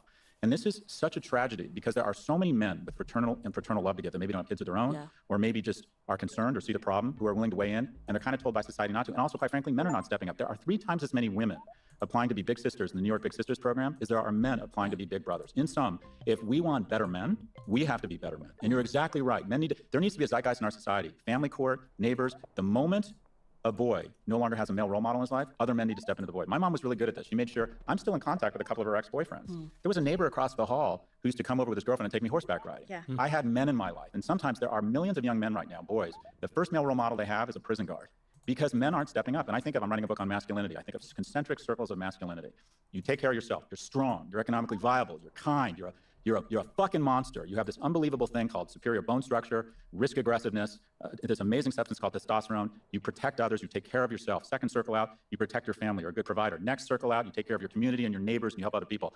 The ultimate expression of masculinity, in my view, is to take an irrational interest in the well-being of a child that's not yours. And not enough men are doing this. And it is so easy to find them. Can I tell you an idea I have? I wish more men made men who are bad fathers a pariah. Like, if you have a friend that doesn't see his kid, he shouldn't be a friend. So can I say 2 things to this, right? I agree with the premise completely. But I think it is important, just as you do on all issues. I think it's important to consider what the possible reasons can be. Okay. So on the one hand, to what you're saying, I don't think like most men would not want to step in, etc. I don't think so, honestly. But I do know from speaking to men everywhere around the world, to what you're saying about like wealth porn, etc. Man, men, maybe because they imagine it or maybe because they're experiencing it, a lot of men just feel like they've got to like double grind to even get the basic, that first concentric circle to what you're saying has been crushed, right? Okay. And we've got to consider all the ways it's been crushed. How have like the junk food companies crushed people's abilities to even like eat what they eat and stay healthy? You start with people's food, what they get access to. You start with, as you say, opportunities, income, being kicked out of school, etc., etc., etc. And I think you've also got to consider what it's like to be a young man where the dreams that you are sold and told don't come true, because the system hasn't been set up, as you said, correctly, right? So I honestly believe that. I feel a lot of compassion. I think any failed promise, whoever it's made to, I feel a lot of compassion for those people. No, so I'm just saying, understanding that is like, I go, like for me as Trevor, for instance, I have more time and I do make the time to be with friends or extended people's younger kids because they know me so they can trust me, right? But it's like, all right, take him go-karting, take that one there, do that thing there, but I have the disposable income and I have the time income as well to be like, yeah, I can do that and I will do that. And you know what I mean? But I've seen for a lot of people, they go like, hey man, I can't even get my shit together. Who am I to, I think that's the first one. The second one, to what you were saying, you said that you said the thing that the proposal you had was? I think that you should become a social pariah if you don't look after your kids. So, no, because and I'll say this, and I've seen it in my community a lot. There are deadbeats, and there is no consequence. Their friends still roll with them, their mothers still let them in their house, and they do not show up for their kids. Yes. And if a woman does not look after her child, if a woman even comes back to work early, I've had people DM me like, you had a baby 8 weeks ago. Yes. Who's with the baby, right? Like, and I ostensibly think I'm doing a good thing. Do you know what I mean? And a woman who is not seen as a perfect mother is judged and vilified. Completely, and I agree with you. absent fathers, there is no social consequence. Completely. So I'm saying there should be a social consequence for not showing up for your son. So now I agree with you 100% on this. And because of that, I was so fervently in that mode that I would like fight with people on this. And then I came to realize something that maybe in this world we aren't addressing in the same way. There are many, many, many men who feel like they've been made a deadbeat dad. Do you get what I'm saying? There are many, many, many men who feel like they go, yo, this is me now, anecdotally only, anecdotally. I know some men personally who were good men, wanted to be with their kids, you name it. And the woman in their life was like, you see, we broke up. I'm going to make sure you never see these kids ever again. And I'm not saying this is all of them, so I'm not absolving them. I know the inverse. I think, and it's evolutionary biology. They say that, what's the saying that it's a mother's baby's father's maybe? A man is more likely to treat his sister's child with more love than he is his mate's child or his wife's child. They've done studies on this. Because you know your sister's child is related to you. Yes. All that to say, I believe a man's relationship with his children, I know this is not going to be a popular thing to say, it's often connected to how he feels about the children's mother. Yes, no, but I agree with that. So for the most part, it's maybe like, I split up with you, I see you less. He gets a second wife, and he's a really good dad to those second set of kids. I see that all the time. Less so do I see women, and I'm not saying that these villainous women don't exist, who say you can't see your kid. I think that's a cultural trope we've made up. No, I was just saying, wait, I was just saying one. Please, let me explain. I was giving you one that I know, anecdotally. I'm not saying all of them. There's another one. And this is, again, the system that we've created. In America in particular, and in many other countries, you get divorced, you get broken up with whatever. Most of the time, the system says the mother keeps the child, the man has to pay for the child to be with the mother. And that money is calculated strangely in some places. Some people say it's very fair, some people say it's unfair, but it's strangely calculated. And now, to what Scott was just saying, we live in a world where people already cannot afford the one house that they were promised, in the American dream. 40 years ago, people could buy that house even on a meager salary. Someone was putting out the numbers recently, and they showed that like 40 years ago in somewhere like Philadelphia, you could buy a house, you could put down the down payment for a house with like a month's salary. There's no way you can do that now in that same Philadelphia, even because houses have gone up way, way, way faster than salaries have gone up, right? So from that perspective alone, I think it is important to look at a place like Sweden. I remember going to Sweden and talking to, it was like basically they had like Dr. Fauci, and I was asking him about like why Sweden has so many one-parent households, but so few of the problems. And he said, yes, but you're forgetting one thing, and that is here in Sweden, first of all, you are not a pariah if you are single, right? That's the first thing. And secondly, you're protected by the states. It makes a big difference when your relationship with the other person is not determined by your money. Just think so making a lot of excuses for men because mothers can't do the same thing. No, but I'm saying why. I'm not saying it's an excuse. You see, there's a difference between an excuse and an answer. I think an excuse is saying you've done it, but there was nothing we could have done, and you're not wrong. I'm not saying you're wrong or right. I'm just saying like what is the answer for this thing? And I think sometimes when we look at the socioeconomic impacts of how, in America specifically, how it sets it up. When you are a dad that leaves the house, for many men, it is difficult to continue being the dad the way you want to be. Now, how they deal with it is shitty. And also, credit to women. I was also raised by a single mother, and I've seen it, and in our programs in Africa, we still do the same thing. We know, you give the money to women, because women know how to make that dollar go further. I think you're both right. 1 in 6 men, 3 years post-divorce, have no contact with their children. Some of that is male abandonment. Some of it's just a total lack of character. You don't hear a lot about female abandonment, because it just doesn't happen that much. At the same time, family court is also, you would argue, biased against men. Sometimes it literally impoverishes them. Sometimes, also, the reality is, in divorce, there's a lot of emotion, and my parents weaponized it and tried to convince me to hate the other. And you're just more inclined to believe the person you're living with, that the other person is bad. So I think that we need to change society and say, okay, regardless of how you feel about each other, you need to be supportive of each other for the kids' sake post-divorce. It's a nuanced argument with a lot of factors, but in general, there needs to be a zeitgeist in our society that the moment a boy loses a male role model, the community has to rally around that kid, the mother, the brothers, the uncles, and the men, to say we have to get men involved in his life. Yeah. And that's not happening. It's not, these, think about it, after school programs, not as many coaches anymore, right? Yeah. They're not going into work. My first job was at Morgan Stanley. I got a lot of male mentorship. I was in a fraternity. I remember my quote unquote big brother in the fraternity sitting me down my freshman year and saying, you need to stop getting high every night. And I needed a 22-year-old male that I could kind of look up to. I didn't have a lot of male involvement in my life to tell me that. My first boss, was a great guardrail for me. Young men need guardrails more than young women, quite frankly, where young women get them. When a young woman isn't in a relationship, she reinvests oftentimes a lot of that energy into her friend network, into her professional life. When a man's not in a relationship, he oftentimes reinvests it in video games and porn, and he sequesters from society. And a tremendous guardrail for young men that they're not getting is a relationship. Okay, Scott, I think a relationship is one thing. My husband, interesting enough, was raised by a single mother, but had great male role models in his grandfather and his uncle. So I'm actually get concerned about how little trauma he has. That's my worry with him. But he has this incredible group of male friends. Yeah. Like they're like really tight and they've all become dads at the same time and they take their kids out together. And I'm really struck by how much he invests time in his friendship. And even in that group of men, there's about 7 to 8 of them. A couple of them aren't married yet, but they're still involved. So if there's a birthday, they'll fly in, etc., etc. I kind of rub up against the idea that having a mate is the only arena these men can find care, because I see a lot of women marry men and they're like, now I have someone to babysit. Isn't there a way that we can encourage young men to invest in their friendships and in a brotherhood and in their communities in a way that means even if you don't have a romantic relationship, you still have a really rich and fulfilled life? Because this world where my daughters are going to grow up and okay, the man does have a job or whatever, but she's going to have to look after him all the time, and if she doesn't, he falls off the rails. I'd rather like it be a man who has a really rich interior life and social network, and if he's married or not, or if he has a girlfriend or not, it doesn't matter. It's not socially devastating. I think you're talking about the way the world should be, not the way it is. Or the world we can perhaps make it. Well, that's very nice. So the reality I'm not an optimist. I'm just saying that we have but we have that in common. Yeah. A 30-year-old. I see why you're a 30-year-old male that hasn't lived with a woman or been married has a 1 in 3 chance of becoming a substance abuser. And a strong friend network is incredibly important. But without a romantic relationship, men have a tendency to not reinvest in their social network and their professional lives the way that women do. You clearly have figured out that male friendship is really important for men. They open up to other men. They can express. The people who have the most job prospects are the most social. They have an outlet with each other. Do you think in general, though, that women, once they get married, are really supportive of men spending more time with their friends? I think it depends on the friends. I like my husband's friends. Okay, most women see a guy spending more time with their mates as a threat to the relationship. In addition, corporations don't want men spending a lot of time with their friends. They want them making more money. This is the difference. I don't really like men. There's a boys' club and they leave me alone. But the larger point you bring up is the following. 1 in 7 men in America doesn't have a single friend. 1 in 4 men can't name a best friend. Damn, that's crazy. And we have what I would argue is a loneliness crisis. And the most frightening thing for young men right now, in my view, is that the deepest pocketed, most talented companies in the world are trying to convince young men, especially, that they can have a reasonable facsimile of life on a screen with an algorithm. Why go through the effort of trying to have friends and figure out the pecking order and your social currency when you can go on Reddit and Discord? And why, for God's sakes, would you ever go through the humiliation, the rejection, working out, having a plan, being funny, smelling nice, enduring rejection, feeling humiliated, figuring out a way to feel confident, showing the perseverance such that you can establish a romantic or a sexual relationship when you have porn? So what we have is, I think, unfortunately, we're evolving a new species of asexual, asocial males. And they're the most dangerous people in the world. Very dangerous. Because, and I don't want to pathologize them. We have a tendency to say, oh, they're the school shooters. Actually, the people they're most dangerous towards is themselves. They're much more likely to harm themselves and harm other people. But the one thing the most unstable, violent societies have in common is a disproportionate amount of young men who have no economic or romantic prospects. Yeah. So, and we don't like to have an honest conversation around mating. The reality is women mate socioeconomically horizontally and up, men horizontally and down. And when dating apps are now where 50 to 60% of all relationships begin, the reductive analysis is the following. Can you signal resources and are you tall? Men have very few arenas to demonstrate excellence anymore. If you talk to people who've been married longer than 30 years, 80% of them say one was much more interested in the other. And it was almost always the man was much more interested. But when there's no places, when men aren't going into work, when men don't have third spaces, when they're not serving in the military together, they have no place to demonstrate kindness. He was funny. I liked his hands. He was great at what he did. And so as a result, we have this dating environment where the top 10% get literally all of the interest and the bottom 90% are just shut out. And then they become very prone to really ugly voices that say it's a woman's fault. They're much more prone to misogynistic content. Yeah. They're much more prone to nationalist content. So figuring out environments where more people can meet and more men, quite frankly, can demonstrate excellence such that they can get through the finer filter of mating that women have. The greatest innovation in history, it's not the iPhone or the semiconductor, it's the American middle class. And fundamental to that innovation was that 7 million men returned from World War II. They had demonstrated excellence in uniform. We gave them enough money so they could afford a home. We gave them jobs, and they became very attractive to a lot of women, and we started the baby boom. And we had such wonderful prosperity that American liberal households said, let's bring women into this prosperity. I know, let's bring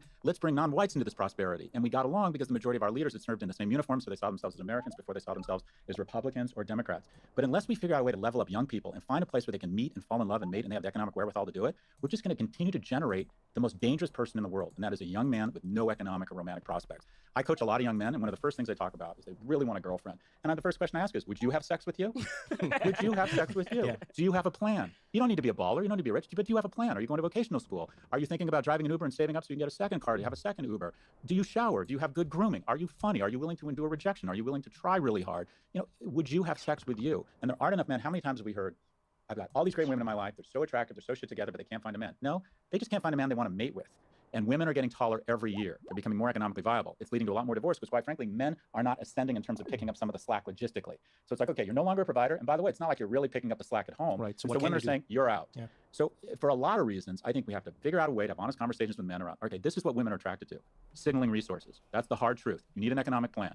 2, intellect. Are you interesting? Are you funny? Do you have interest in current events? And then the third thing, the secret weapon for men in mating that we don't talk a lot about is kindness. Women actually want someone who's going to be kind because it means you're more likely to be good to her parents and good to your kids. Where do young people find mates in America right now? So when I think about every aspect of this problem, I think about where some of that potential is being leached out. I love video games with all my heart. What I hate now is video games have been made perpetual. So when I started playing video games, they ended. It was great. You played a game and it ended. Game over. You know what I mean? You finished Mario Brothers and that was it. And games evolved and you played it, whatever it was. Duke Nukem, you name it. You could finish it. Games don't finish now. And so like in a weird way, the first thing I think of is what you're saying is you cannot meet these people and you cannot go on to do these things if you're perpetually stuck in a game that's been designed, by the way. It's been designed to keep you there, to keep you spinning, to keep you going.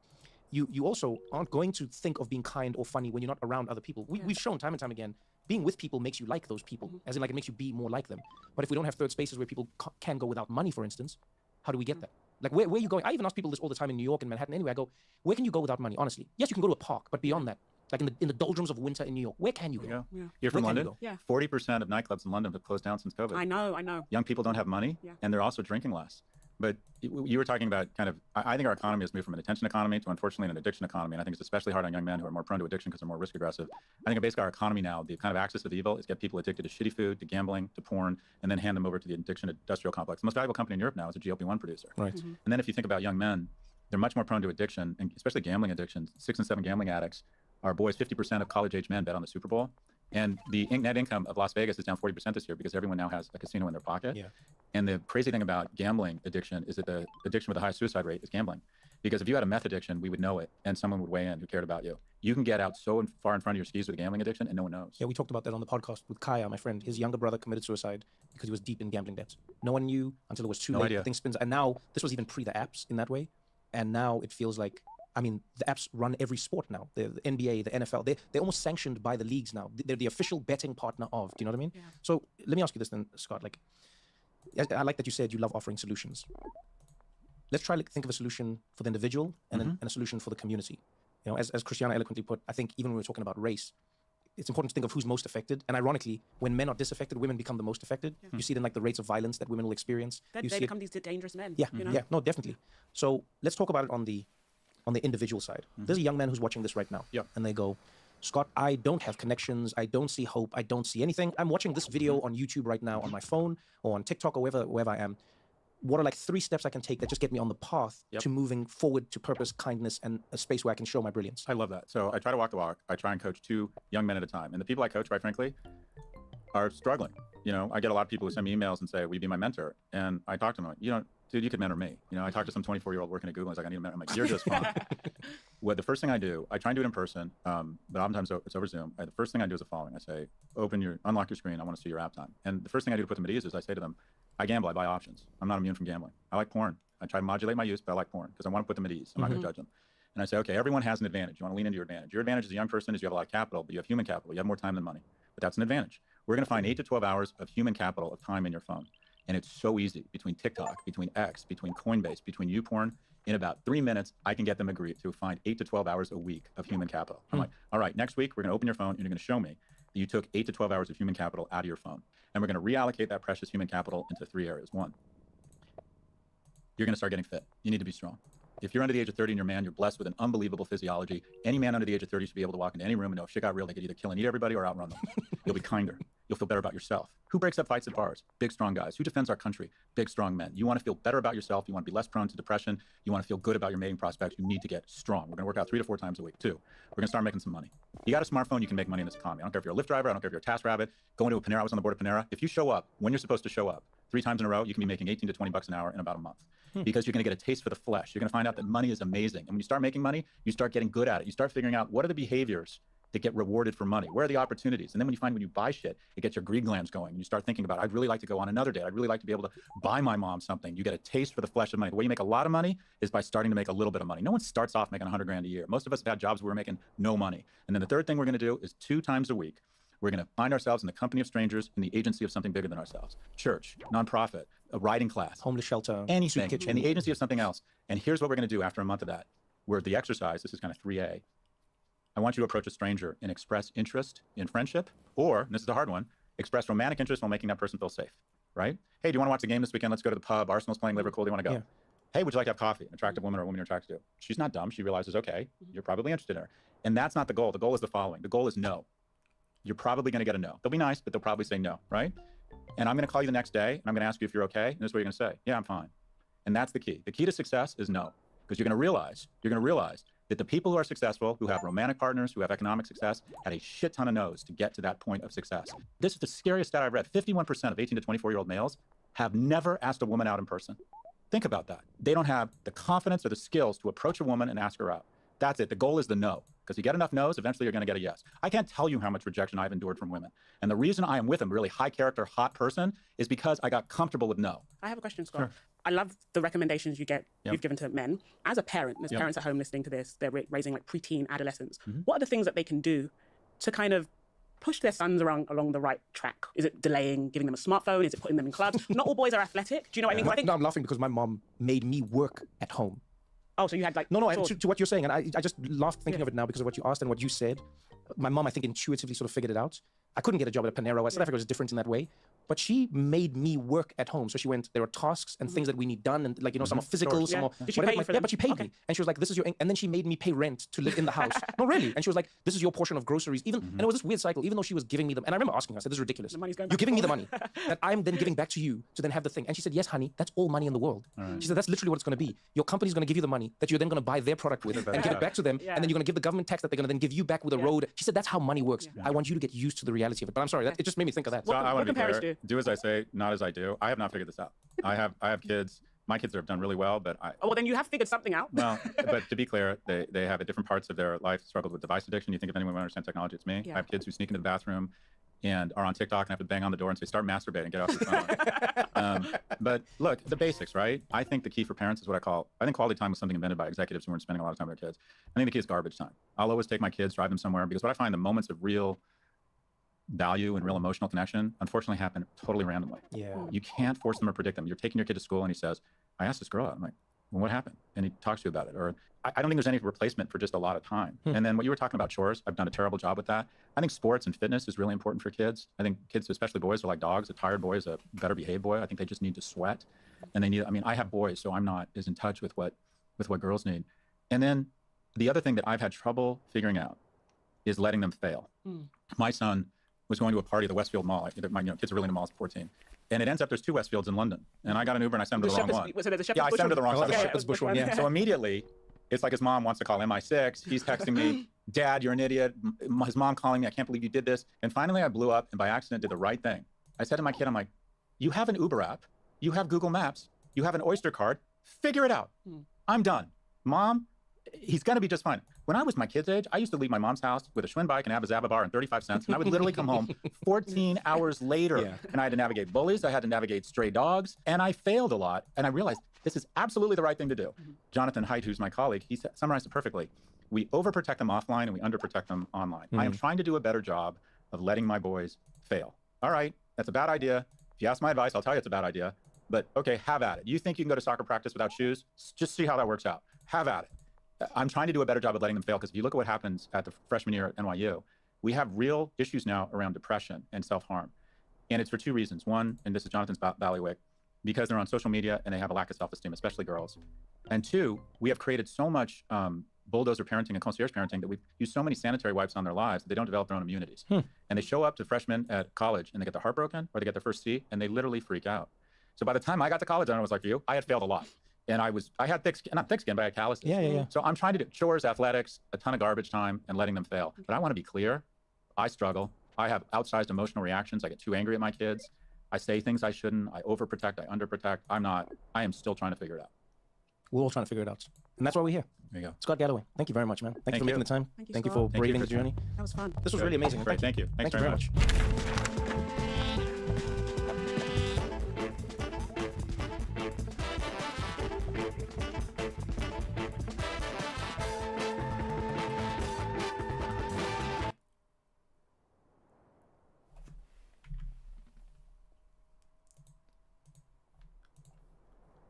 Scott Galloway, welcome to the show. It's always great to see you, man. Great to see you here in London. Better to see you in person. Yeah, the first one that we've done, all the time that we've hung out in person, and all the podcasts we've done, and those two things have never crossed over. We've never done a live podcast. We've never done an in-person podcast. Oh, nice. We've hung out and we've recorded, but we've never done the same two things. Oh, welcome to London, man. Thank you. You did an interview with BBC Global that was titled, Young Men Are Struggling. What does this mean for young women?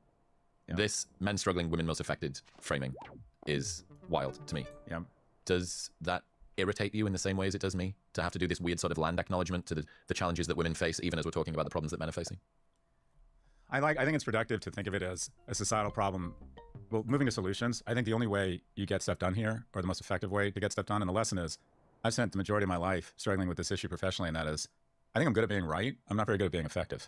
And there's a difference. Okay. And if you really want to help young men, you want to think about starting a conversation that gets programs and a change in mentality and a focus on the investments needed to lift up young men, I think it's done more effectively through the context of lifting up all young people. So the basic line is women aren't going to continue to thrive and the country isn't going to continue to prosper as long as young men are flailing. So this needs to be a collective effort. I do understand, and I get the difference between ideological purity or reality-based insight and effective communication, press release and stuff like that. I had this conversation with Richard Reeves as well. I'm just so sick of this land acknowledgement thing where we have to prostrate ourselves and say, well, we know that women have, it's only been recent that they got equal access to education and employment, and we must not forget that maternity leave must improve, and and after we've done all of this work, we can say, and now we can talk about male mental health, and now we can talk about male suicide. Could you imagine if there was a video that was titled, Young Women Are Struggling, what does this mean for young men?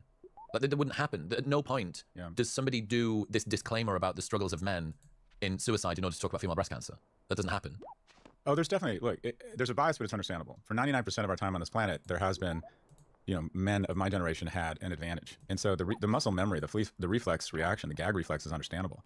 So, but I mean, the bias is real. I'll say at a conference that women are doing better in college, right? 60-40, they score better. 7 to 10 high school valedictorians are women. Prefrontal cortices of women are ahead of a man's until the age of 25. The gas on, gas off executive function that lends itself well to academia, which to a certain extent has been shaped around the attributes that more easily come to a woman, has resulted in most graduate schools now, or what we think of as professional schools, have a greater representation of women. So if I say at a conference that women have been shown to have better bedside manner, better studies that make them better doctors, everyone politely collapses and nods their head. Even I think the people who may not agree with that feel pressure to nod their head. If I say that throughout history, men have been needed to be more risk aggressive, either to fight wars or immediately pick up a spear and go hunt something to feed the tribe, and therefore men have an easier time making the leap of faith to be entrepreneurs and they're more risk aggressive and start crazier ideas, there's a very uncomfortable pause in the room. You can say women make better doctors, better lawyers, better consultants, and people acknowledge. And if you were to say, though, men might on average have the skills to be better entrepreneurs, at least initially. And by the way, none of this means that we should be biased against men and applying to medical school, or we shouldn't be funding women as entrepreneurs. But you're allowed to acknowledge, well, the whole world should be run by women. Yes, wouldn't that go on? Well, okay, the patriarchy has sort of worked for 3,000 years. Maybe there's something to men being leaders. Oh, no, you don't say that. By the way, I don't believe that. So there's still a lot of misandry, but it's understandable. People, because to the right's credit, they recognize the problem facing young men before anybody else. Unfortunately, I think that void was filled by some voices that kind of conflated coarseness and cruelty with masculinity. And I think at least initially, and I think you've helped a lot, the conversation wasn't very productive. And it created sort of a reflex reaction or a gag reflex that when you start talking about these issues, that you're sort of leading up to what feels like a bit of misogyny, where the answer for a lot of people who've been talking about the problems with young men is to return to the 50s where non-whites and women didn't have as much opportunity. So I kind of get some of the gag reflex. What I don't understand, though, and what I think people are just so blind to, have you seen this unalive dialogue online with women saying, why would I go on a date when I can be unalived? Which means murdered. It's a politically correct way of saying I can be killed. Okay. And that I'm taking a risk going on a date. Okay. And the fact, the data is the following, that if you go on a date with a young man, he's 16 times more likely to go home and hurt himself than hurt you. You're 4 times more likely to die on the car ride over or drown or choke. So the notion that you're somehow taking this huge physical risk by being around young men. Is that man or a bear thing as well, right? It's just not, it's just not true. I get it. I understand the point that in order to push a campaign for something that is politically unpopular at the moment, you need to signal allyship and awareness of groups that may have an issue to this.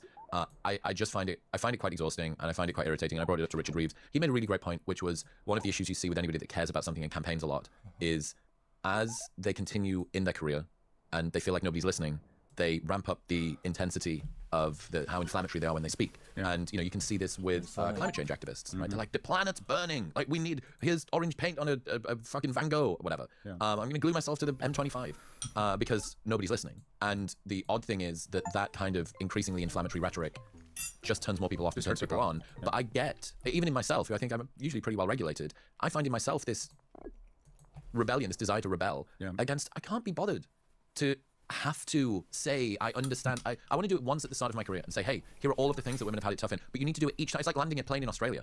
Like every single time you're doing a comedy show, every single time that you do it, you need to say this thing. And it just feels like Douglas Murray's got this great line where he says, true equality is when you have to put up with the same level of shit that everybody else does. Right. And I think that would be a lovely indication where, okay, the conversation around men struggling, when that actually gets started, when we know that is widespread accepted, when you're able to talk about it without a disclaimer at the beginning.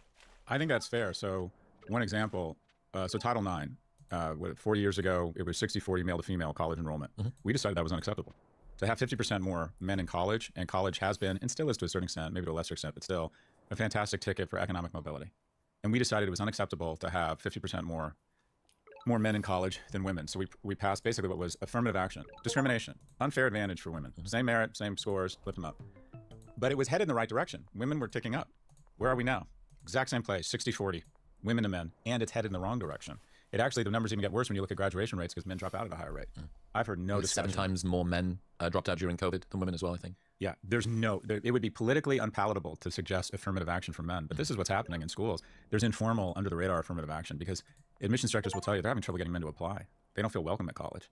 And, you have a school system that's biased against men. You've done a lot of this. Whenever there's same-sex schools, same-sex schools, the boys' schools end up having twice the amount of recess, right? They just need a different approach to education. As a father of 2 boys, I can tell you that my son, the idea of my son, and he's getting better, he's coming down a bit, the idea of him having to be in French class, doing French verbs for 80 minutes, I literally think it's torture for him, like physical torture. Sit there, be quiet, don't move, don't get distracted. Yeah, please raise your hand. You just described the activities that are much more easily adapted by a woman. But moving to solutions, I actually think the majority of the solutions that would really lift up young men are solutions we can apply to all young people. A more progressive tax structure that lowers tax burden on people through their current income. I make the majority of my money buying and selling stocks and houses and assets. My tax rate is lower than you. I would bet the majority of your income comes from earning money. Why is sweat taxed at a higher rate than money? It seems to me it should be flipped. Everything we do, I think, over the last 40, 50 years from a tax and legislative standpoint is nothing but a transfer of wealth from the young to the old. And part of the big problem with the male crisis, I would argue, is very crudely a lack of mating opportunities for young men. I think that they need the guardrails of a romantic partner or friendships. And men are just dramatically less attractive and they're not economically viable than a woman who's not economically viable. What Chris Rock said, Beyonce could have married Jay-Z if she worked at Kentucky Fried Chicken or KFC. The other way around doesn't work. Well, this is my whole tall girl problem thing, right? That when you have socioeconomic inflation artificially or naturally by women either having the brakes taken off or being given a helping hand, that men comparatively get shorter. And if you are, as a woman, predisposed to date up and across, it doesn't happen. If you're rising up through your own hierarchy, you're looking at this very rarefied strata of men, and as any evolutionary psychologist will tell you, if you have an imbalanced sex ratio, the power is with the rarer sex. And because of women's selection preference and this rising up through the socioeconomic ladder, they have created an imbalanced sex ratio to the benefit of ultra high-performing men who use and discard, don't commit, force polygamy, play the game. And what some of the research shows is the following, is that a lack of a romantic relationship, there's a cartoon of a woman in her 30s. Like one of the biggest tragedies in the world is a woman in her 30s who hasn't found romantic love or a partner. She's alone, she's living with cats on a rainy day in a big sweater, staring out the window, thinking about what could have happened if she'd only found love. And her parents feel like they failed and society has failed her.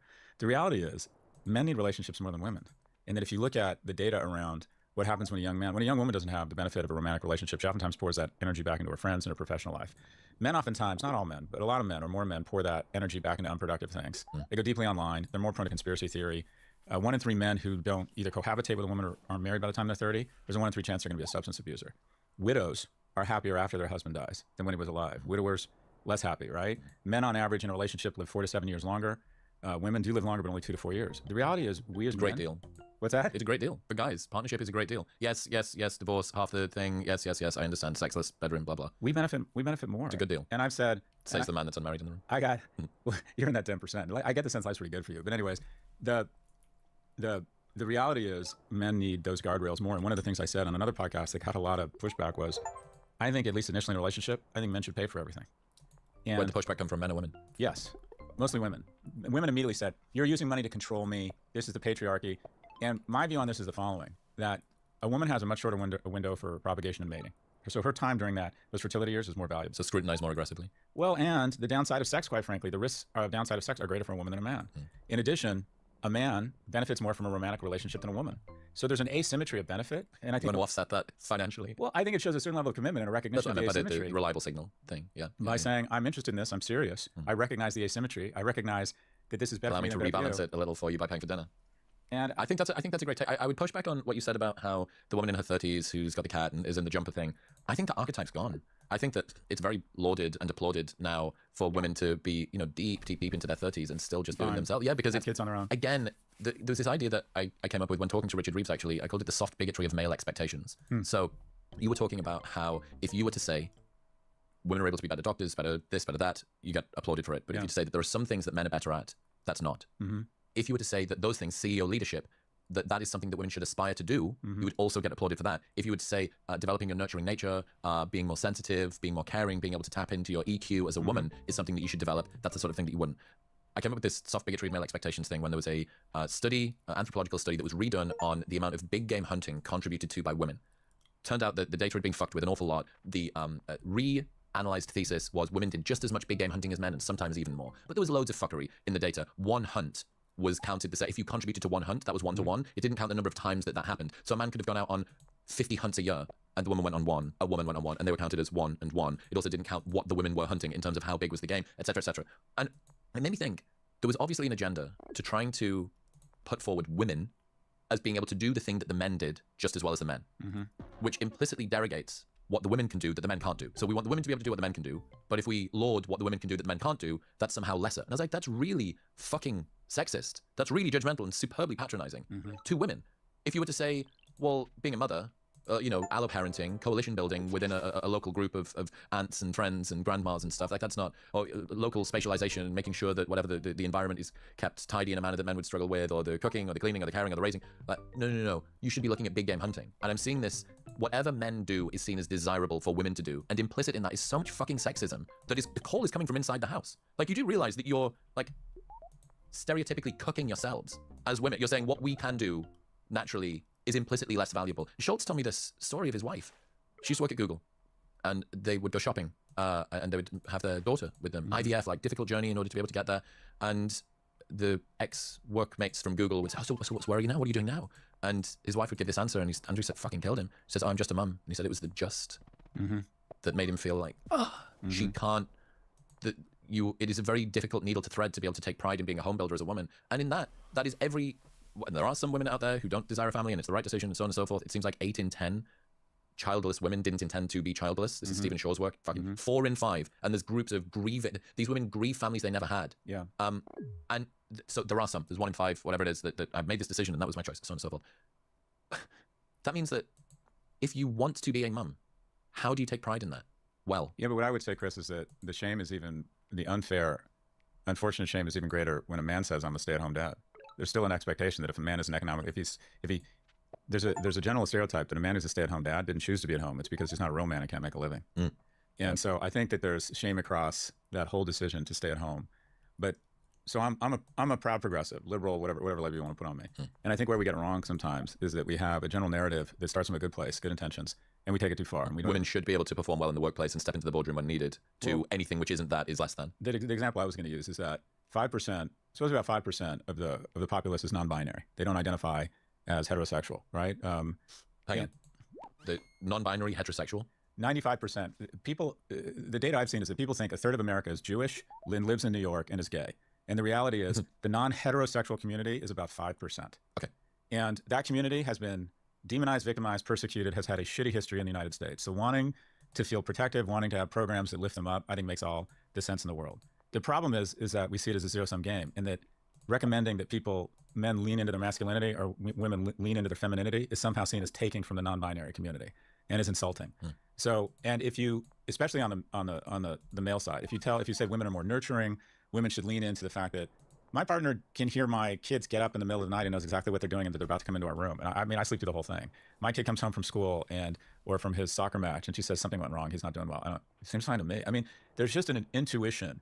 But if you're to say that, it feels as if, well, are you saying women aren't as good in the boardroom? It's like, no. Meanwhile, being strong physically, being prone to taking risks, being more prone to action, being in some cases aggressive, those are wonderful attributes that have served our nation and our society really well. And people born as men have an easier time leaning into those things. But those things are positioned as violence and reckless. Unless it's a woman. Unless it's a woman. She's a leader. She's a baller. She's a badass. And the reality is, when Russians pour over the border in Ukraine or a house is on fire, you want some big dick energy. And I think it's okay to celebrate certain masculine attributes and certain feminine attributes and realize that the most productive households in history, the most secure, loving, productive households in history, bring a mix of very distinct masculine and feminine energy. And by the way, that masculine energy can be brought by two women. And that feminine energy can be brought by two men. My male friends tend to be actually quite feminine. I'm drawn to men that take care of me. I'm their asshole fraternity friend who says inappropriate things. What do you think that says about you? I don't know, that I was, born and raised in a fraternity environment. I don't know what the fuck it says. I watched I Dream of Jeannie for 2 hours a day when I was a kid. That's literally my training. And Charlie's Angels, Anyways, hello, angels. Jeannie, get in your bottle. That's literally what I was raised on.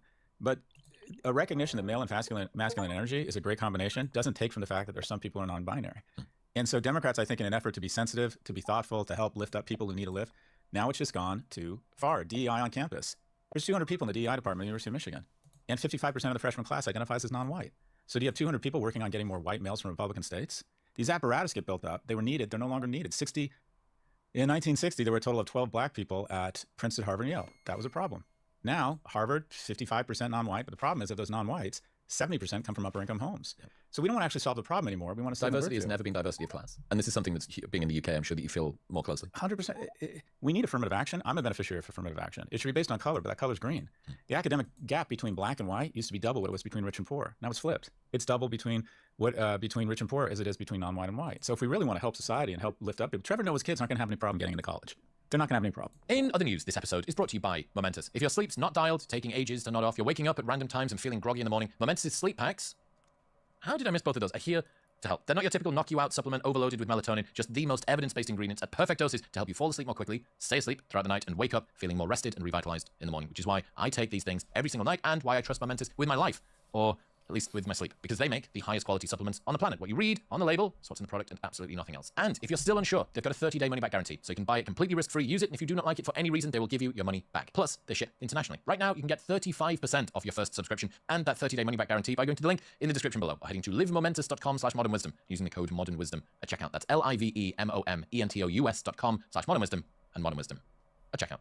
I mean, it's something that's close to my heart. I come from one of the roughest places in the UK. I come from Stockton-on-Tees. There was some comedians in earlier on, and he said, "You're from Newcastle?" And I was, "Oh, technically I'm from Stockton." He says, "That is the worst place I've ever played. It's the worst place I've ever been on tour." And he's toured around all of the UK.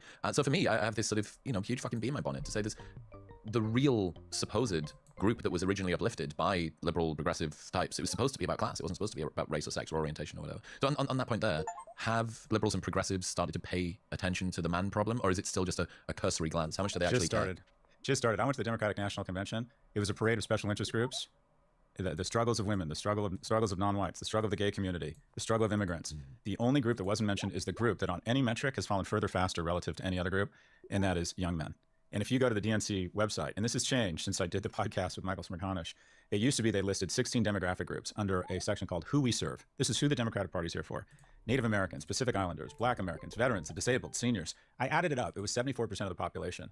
The only 26% they didn't name was young men. And when you say you're purposely advantaging 74% of the population, you're not advantaging 74% of the population. You're discriminating against the 26%. Well, they did have free vasectomies outside of the DNC. Don't forget about that. I don't remember that. I missed that one. The most behaviorally genetic seppuku. Maybe that's what happened. Yeah. No, but there is still a lack of recognition, especially among Democrats. Here's the problem. The right recognized the problem, but unfortunately, I think their answer is coarseness and cruelty, and sometimes conflating masculinity with as a zero-sum game and returning to the 50s. I don't think their vision of masculinity is the right one. The far left vision of masculinity, their view is the following. Men, you don't have a problem, you are the problem. That's not productive. And also their answer, act more like a woman. That's not the answer. The main problem is your masculinity. And what's interesting is that while there's a kind of a public narrative, I think, for many women, this is anecdotal evidence, but it really is true. I'm not making this up. women will consistently ask, how can they meet men at my age? A woman who's divorced at my age, the pool of available men is really tiny. And they'll say to me, do you have anyone you could set me up with? And about half the time, they'll say something along the lines, by the way, and they look around and they go, I like a masculine man. Because their narrative and their outward facing is they want a sensitive man. I mean, it's a snarky joke, but I think it's somewhat accurate. Do you really want a sensitive man? That just leaves two of you in the car crying and the parking spot empty. And that is snarky and it's sexist, but I think there's some truth to that. I think women are drawn to men who demonstrate some of the traditional attributes of masculinity, despite this public narrative that I really just want a sensitive man, a man in touch with his feelings. And I think there's some benefit to all of that, but I don't think we're having an honest conversation yet around the struggles that young men are facing, how to fix it. My view is that you get 80% of the way there through programs that aren't even targeted. Maybe some targeted programs in school, red shirt kids, as Richard Friedman talked about, more men in K through 12. But I think a lot of the problem would be solved by just programs that would be available to both men and women. I think the biggest, for example, if I could pick one program, it'd be mandatory national service. And it wouldn't just be for men, it'd be for men and women, similar to what they do in Israel. Because it allows you to, as a man, display competence, prestige. It makes you more attractive as a mate when you come out of that. It teaches you a lot of skills about orderliness and conscientiousness. It allows you to get your shit together. It gives you lineage and a path toward making your life better. Some of the lowest levels of young adult depression in the Western world are in Israel, despite all the existential threats. And I think it's because, I spent some time with an IDF battalion. You got 120 young, beautiful men and women. They're fit. They're outdoors all day. They're not on their phones. They're learning to handle very dangerous weapons. They're learning to serve in the agency of each other. It also, I think, is fantastic for reducing discrimination. If I'm in a foxhole next to you and my life might depend on it, I don't give a flying fuck what your sexual orientation is, or if you're Bedouin or hardcore Jewish. You're competent, though. I care about your character and your competence. And it starts instilling the right values in people. It also shows you that rich guy maybe isn't a douchebag, or the woman who comes from a certain community or is maybe gay, that she's just like you. She wants to defend her country. Wonderful equalizer in that way. And if you look at the greatest legislation of the most productive time in America in the 50s and 60s, it was because everyone had served in the same uniform. Also, I think one of the things, you said the call is coming from inside of the house. If you think about liberalism is an attempt to give people liberty. Socialism is a belief that everyone should be equal. Fascism, which I think we're demonstrating a lot of evidence of in the US, is a belief that it's a problem from the inside, that it's the enemy within, it's your neighbor, it's people who are challenging a current orthodoxy, that they're the enemy. And I think America would really benefit from all young people serving in the agency of their country and having a chance to see if you go out in the US, if you walk the streets of Austin, if you meet people, if you walk the streets where I live in New York or Florida or Colorado, I can't get over how wonderful other Americans are. Because unfortunately, I'm extremely online. And I believe that's what America is. And the reality is it's not. It's algorithms lifting up the shittiest part of America and Americans. Misrepresenting it. And the really unfortunate thing about AI is it's crawling online. It's not crawling the real world. So I think getting young people out to serve in the agency of their country, it would disproportionately benefit men who, quite frankly, at the age of 18, as the father of two boys, I know this, a lot of them aren't ready for college. They're still dopes. And they're just not ready. So I think a lot of these kids would benefit from 2 years. And by the way, it doesn't have to be military. It can be helping seniors. It can be a smoke jumper. It can be clearing brush for a fire. It can be health, whatever it might be, taking care of our national parks. But meeting different kids from different regions, ethnicities, sexual orientations, and realizing how fortunate they are to be in America. So tax policy, there's a variety of programs. But I think just politically, it would be much more palatable to approach or propose a series of programs that didn't go back to where we've been the whole time and lift up certain people based on their identity. Yeah, I get it. And I don't think that there's been fantastic policies put forward by either side. But at least this is why guys are turning to the right. They don't feel demonized if they go there. Well, they don't feel seen. I feel like they're not going. I don't feel like they're moving towards the Republican Party. I feel like they're leaving the Democratic Party. Agreed. I've got this short essay that I wanted to read you that I think is interesting when you talked about the levels of vulnerability, sensitivity, sort of balancing being in touch, not being sort of, how do you say, pathologically stoic, with also being masculine. So this is the challenge of motivating men. Some advice on how to support men. Men want to aim high without feeling insufficient if they fall short. Men want their suffering to be recognized and appreciated without being pandered to or patronized and made to feel weak. Men want to believe that they can be more without feeling like they're not already enough. Men want to be able to open up without being judged. Men want support without feeling broken. Men want to be loved for who they are, not for what they do. The TLDR is blending inspiration with compassion is not an easy task. How do I set lofty goals which drive me to fulfill my potential without feeling less than if I don't get there tomorrow is a question asked by every guy ever. The desire for self-love and high performance comes into conflict inside the mind of everyone, men especially. Sure, some men are all driving goals with non-introspection, and sure, some men are all reflection and inner work with few external desires, but most men desire a mix of encouraged self-belief and understanding support. Inevitably, these two things come into conflict. Basically, every man just wants to hear, I know you can be more, but you are enough already, and even if you just stay where you are, I'll be right here next to you. You're going to be great, but you don't need to be great, and I'm with you no matter what. Or, as said best by Sturgill Simpson's mum, boy, I don't care if you hit it big because you're already number one. The reason I think this is interesting is we often point the finger at women and say, look at how hormonal they are, they change week to week. She says this thing but means something else. There's passive aggression and real aggression and subtext and that's complexity, difficult to decode. This is something that men need to accept. This is a difficulty in decoding it that even they struggle with. Men want to believe that they can be more without feeling like they're not already enough. They want their suffering to be recognized and appreciated without being pandered or patronized. They want to aim high without feeling insufficient if they fall short. Like, you struggle, man. You struggle with doing this to yourself. You haven't been able to square the circle. So I think as men recognizing this complexity, which as far as I can see is a real core one, if we're going to say, hey, the drink your problems or deny your problems away thing that boomer parents did or do, probably not a great way to move forward, but we also know that the overly sensitive blob fucking labubu man, like the performative male, is also not going to be a particularly effective or attractive prospect as an eligible mate. So, okay, let's recognize some complexity that exists inside of men, especially men who are a little bit more introspective, who are the sort of people that listen to your show, listen to my show. And I think this blending of inspiration with compassion is not an easy task for us to do to ourselves. So then when we look for it in the world or from our partners or our friends, I think accepting the complexity is something that's really important. Yeah, two thoughts crossed my mind. I really like listening to that. And I feel like what you just described, if I were to summarize it or distill it all into one word, it'd be dad. And that is, you just sort of described what I see as my mission and purpose as a father. And that is, my oldest is applying to college. So I'm at home with him yesterday, and we're talking about his supplemental essay. And we sit down, and he said he was going to finish it in the morning, and he didn't. And I'm all over his ass. I'm like, okay, you said that this morning. You're up playing fucking video games. Get your shit together. You're not 15. I mean, I'm on him. And then he writes it, and I'm like, it's great. And the reason it's great is because it's you, and you're great. It's a little bit, it's a mix. And I think very few people, except a father figure or an older male, can communicate both those things in equal measure and have it really resonate with a boy. I just think there's certain things that men can do for boys that is very difficult for women, and vice versa. So when I hear that, I think all of it is true. And I think the people who are most effective at delivering that type of salt and vinegar kind of love and inspiration and motivation, occasionally swift kick in the ass, are a male role model. And if you were to look at where, I think, going to problems, if you look at the single point of failure, it's when a boy loses a male role model. But to even say that boys need men is to somehow immediately evokes this reaction, well, women can't raise boys?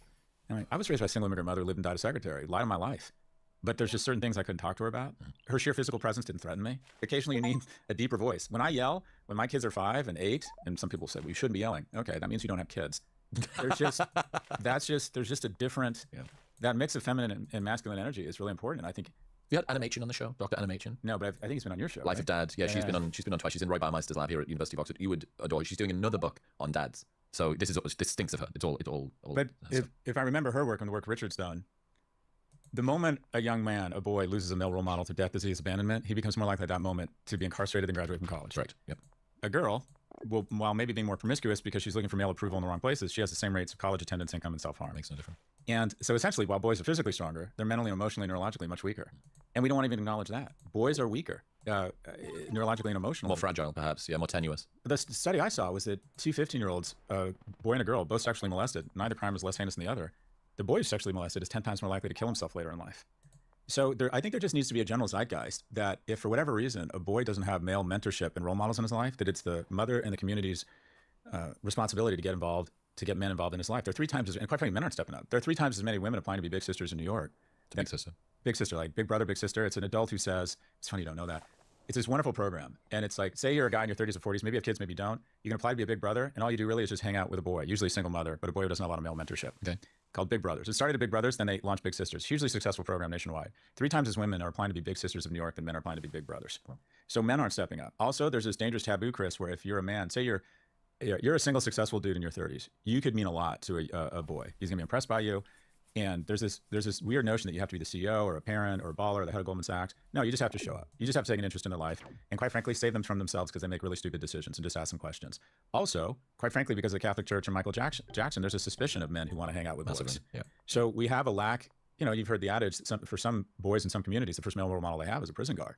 So I think there's some basics that we just need to get more men involved in boys' lives. Also, I just think there's a series of social and economic programs to lift up young people. People under the age of 40, 24% less wealthy than they were 40 years ago. People over the age of 70, 72% wealthier. We have slowly but surely implemented a series of tax policies that reflect the following. Old people have figured out a way to vote themselves more money. So $120 billion cost of living adjustment in Social Security flies right through Congress. The $40 billion child tax credit that would benefit young families gets stripped out of the infrastructure bill.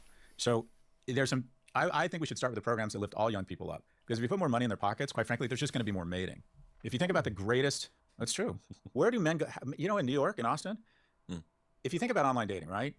What does a man need to do? What is it? 70%? I think I'm parroting a lot of your stats. 70% or 80% of people who've been married longer than 30 years say one was more interested than the other in the beginning. It was almost always the man who was more interested, right? You have a room of 100 people and there's alcohol. Almost all of the men at that moment would have sex with almost all the women. Most of the women would sleep with none of the men. They have a much finer filter. What happens over time? I hung out with him at church or temple, and I really liked the way he treated his parents. I worked with him, and he was just so good at his job. We would meet up at after hour with friends for happy hour, and he was really funny. I liked the way he smelled. Men have to demonstrate excellence. where are the venues or the third places now that men demonstrate excellence? They're not going into work, a lot of them, because of remote work. And even if you were in work, there would be some policy against dating inside or a concern. Don't be that guy. Yeah. And a third of relationships used to begin at work. And by the way, about 99.8% of them are consensual. I've been using 8 Sleep for years, and I genuinely can't imagine life without it. Having a mattress that actively cools and heats each side of the bed is a total game changer. And the newest model, the Pod 5, takes things to the next level. It now includes a temperature-regulating duvet that works with the smart mattress cover to deliver full-body climate control, maintaining your ideal temperature from every angle all night long. The new base also includes a built-in speaker, so you can fall asleep to ambient sound, rainfall, or Dr. Andrew Huberman, whatever helps you switch off. And with upgraded biometric sensors, it now runs nightly health checks, identifying disrupted breathing, abnormal heartbeats, or sudden changes in your HRV. It now cools, heats, elevates, and monitors your sleep better than ever, which is why 8 Sleep has been clinically proven to give you up to 1 hour more of quality sleep every night. And if you're still on the fence, they have a 30-day sleep trial, so you can buy it and sleep on it for 29 nights, and if you don't like it, they'll just give you your money back, plus they ship internationally. Right now, you can get up to $350 off the Pod 5 by going to the link in the description below, by heading to 8sleep.com/modernwisdom and using the code modernwisdom at checkout. That's EIGHTsleep.com/modernwisdom and Modern Wisdom at checkout. Have I given you my bit about the hyper responders to Me Too? Have I given you this one? This is cool. This is wet clay stuff, so go gentle with me on it. Me Too advice was absorbed disproportionately by men. Mm-hmm. The men who probably needed to actually be more confident around women took "don't be pushy" to heart. And the men who were just blowing through boundaries already disregarded it entirely. And I think this has resulted in nervous guys having their fears confirmed. I knew I was too much for women. I knew that they didn't like me. I knew that I was already, that this was crossing some sort of a boundary. And, you know, David Buss's book, Bad Men, or Men Behaving Badly in the US, identifies this perfectly. It's not 1,000 guys doing a bad thing each. It's one guy doing a bad thing 1,000 times. And there's a small cohort of them committing all of the assaults over and over. This is why the it's not all men, but it's always a man thing, which hides it's all men. Like, the subtext is that it probably is, or it could be, or something like that. The same, the man of the bear thing was the exact same, that I'm not going to go on a date because I might be unalived. All of this just sort of reinforces the dangerousness of men. But you might have seen these videos of really attractive girls in New York, mostly, doing stuff like stealing finance guys' salads. Do you see this video? Mm-hmm. There's this girl doing her hair, really pretty girl, and she's saying her or her friends are going into Sweetgreen and stealing finance bros' salads, looking at the name on the order that they pre-ordered, looking at the name, finding them on Instagram, messaging them, and saying, "Hey, so sorry, looks like I accidentally picked up your salad." And in a desperate attempt to try and talk to them, there's another video, famous video of a girl, party dress, she must be mid-20s, blonde hair, fully done up, big boobs, walking down the street going, "I just want one guy to buy me a drink tonight." There's another one of a girl walking through Central Park, big naturals, no bra, skin glowing, and she calls it out herself. She's like, what does a girl need to do to like get some attention from it? Here I am again, looking nice in Central Park, ready for nobody to come and talk to me. And there is a bit I see in guys, and I see sort of in myself, this sense of, well, what did you think was going to happen? When you said that the male gaze is toxic, when you said that any attention from a man to a woman, 20% of Gen Z say that a man approaching a woman in person always or usually constitutes harassment. Mm-hmm. Men already had approach anxiety. What do you think the pickup artist movement was about? Like, what was it about? It was about overcoming approach anxiety, the single scariest thing that a man ever has to do, because rejection feels like fucking existential pain. This is the end of my genetic lineage. And we had all of this going on at the same time that the T app was happening. So you had, in one breath, women who were very attractive saying, "I wish that men would approach me more." And when the data leak from behind the T app came out, I would say that the crossover between the rumor starting group from the T app was not the same as the big natural skin glowing party maxi dress long hair, nice girls from that. And you think, okay, so in one breath you're saying we women want guys to approach us more, and in the other there is an app that's number 2 on the App Store that is dedicated to warning women off of men for how dangerous they are with substantiated and unsubstantiated claims. Trying to just blend these two worlds together, it did feel a little bit like the inverse of luxury beliefs, that I don't know whether many of the really attractive women would be on the app submitting their rumors. I feel a little bit like if you're not getting approached much by men, it's very easy to be on an app that kind of castigates men for what they've done in dating because it wasn't happening to you. So a lot there. So I've served on 7 public company boards, and there was during the Me Too movement, I would say it felt like a third of the time, but maybe it was 10 to 20% of the time we were talking about sexual harassment claims. And it was almost always, there was a little bit of, I think sometimes, women feeling like they could grab virtue by being victims. I think some of the claims were a little bit over the top. However, that was the minority. The majority of the claims were simple. It was powerful men who had been for too long told that they could do or say anything with no repercussions. Just to clarify, I think Me Too was an important redress to precisely that problem. I think that it was necessary, but it sought to sanitize the toxic elements of male behavior. Yeah. And instead it just sterilized all. So what's happened is the following. So the question is, how did we deal with it? And my view is the following. I've started several companies. I've been to 8 weddings of people who met at my work, right? So the idea that they both were exactly the same amount of attractive to each other and their lawyers met in the lobby and negotiated a coffee, people figure it out. And if you don't know the difference between harassing somebody and expressing interest while making them feel safe, you got bigger problems. But my attitude was, we used to have socials and we'd have alcohol. And the HR person, whenever I hear an HR person saying, we've got to discourage relationships at work, it's almost someone who's already found their spouse. So we're asking kids to work 12 hours a day. My companies were always high growth, high tech companies where it was like, look, you're not gonna have any balance here. And it's almost always kids in their 20s and 30s. That's the kind of companies we had. So of course they started hooking up. And we never had a situation where someone came to HR and said, this person is harassing me. And one of the downsides of being a very attractive male, or especially a very attractive female, is you're probably gonna have to learn how to politely deflect interest. And I would argue that doesn't mean you're open to nor should be subject to unwanted advances, but you're going to probably get more overtures from people that you aren't necessarily interested in. And I would argue that most women and some men who face that wonderful problem figure out how to deal with it. Charmingly. Yeah, just, oh, sorry, whatever. They figure it out. The difference between something that's romantic and something that's creepy is the perceived attractiveness of the approach, right? Brad Pitt is never accused of being creepy, right? So the question is, what we told men was, young men, that don't risk it. It could, and also the flip side of that is they have such a low friction, low risk way of getting some reasonable facsimile of that with porn that you said, okay, danger in the real world, it's getting easier and more lifelike in the online world. Yeah. And I'm not exaggerating. If I'm ever, there's a members club opening every 2 weeks. And you keep joining all of them. And I keep joining on because I'm in the midst of my midlife crisis tour, right? That's the bad news. Ferrari, membership club. No, I couldn't fit in a Ferrari. The good news is I'm going to grow out of it in about 20 or 30 years. I'm not exaggerating. Once or twice, every time I'm out with friends, women will say, men don't approach me. They just don't approach me. They never come up. And I think that young men have been taught, okay, don't approach women. And I think there needs to be an adulting class or some sort of education that says, you need to learn how to approach, express romantic interest while making someone feel safe. And here's the key, no. If you're not getting a lot of no's, you're not getting to amazing yeses. What you have here, Chris, didn't just happen. You just didn't show up and say, I'd like a top 10 global podcast. You got out a big spoon and you ate shit and you called guests and they said no. I think the first few times you reached out to me, I said no. You did, you bastard.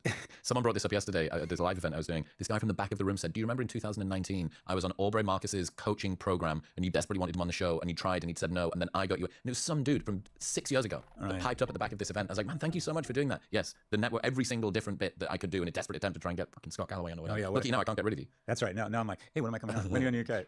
So look, young men have been taught that they can have a reasonable facsimile of a low-friction life online and not to risk no. And I think that part of male mentorship, I mentor or coach young men, and I have 2 or 3 at any time. And one of the things, the exercises I go through with them is, I need you to be at least once or twice a week in the agency of strangers doing something for something bigger than you. Volunteer group, church group, writing class. And this is what we're going to do. 3 weeks in, we say, okay, I need you to ask someone out for coffee or say, let's go to the pub and watch a game. It can be an expression of friendship, an expression of romantic interest. And I said, and the objective is no. Because most of the time you're going to get a no, the soft deflection. And then the next day you're going to call me and I'm going to say, are you okay? And you might say you're bummed, but you're fine. Because every great yes I've gotten to, whether it's raising money from a venture capitalist, starting a company, getting a big client, getting a date with someone who was out of my weight class, the only thing I knew that was involved in that was a lot of no's before it. And so what we're teaching men is that unless it's 100% certain, and there's never a sure thing, there's very rarely certainty, the risks of no are just too much of a downside. Why do you think it's harder than ever for men to form close friendships? You would assume, perhaps. I think it's a lack of third spaces, not as many people going into work. And also, keep in mind, right now, the entire global market has been connected to rage and isolation. 40% of the S&P by market cap is 10 companies that are either in social media, online, or AI. A big part, not solely, but a big part of all of those things are trying to do one of 2 things: enrage you, figure out your political leanings, and then serve you content that confirms your belief or gets you angry at the other side, so you keep coming back and commenting. More enragement, more engagement, more Nissan ads, more shareholder value. Or saying, okay, I've given you 5 or 6 talking points for your interview with Scott. Would you like me to put them in bullet form?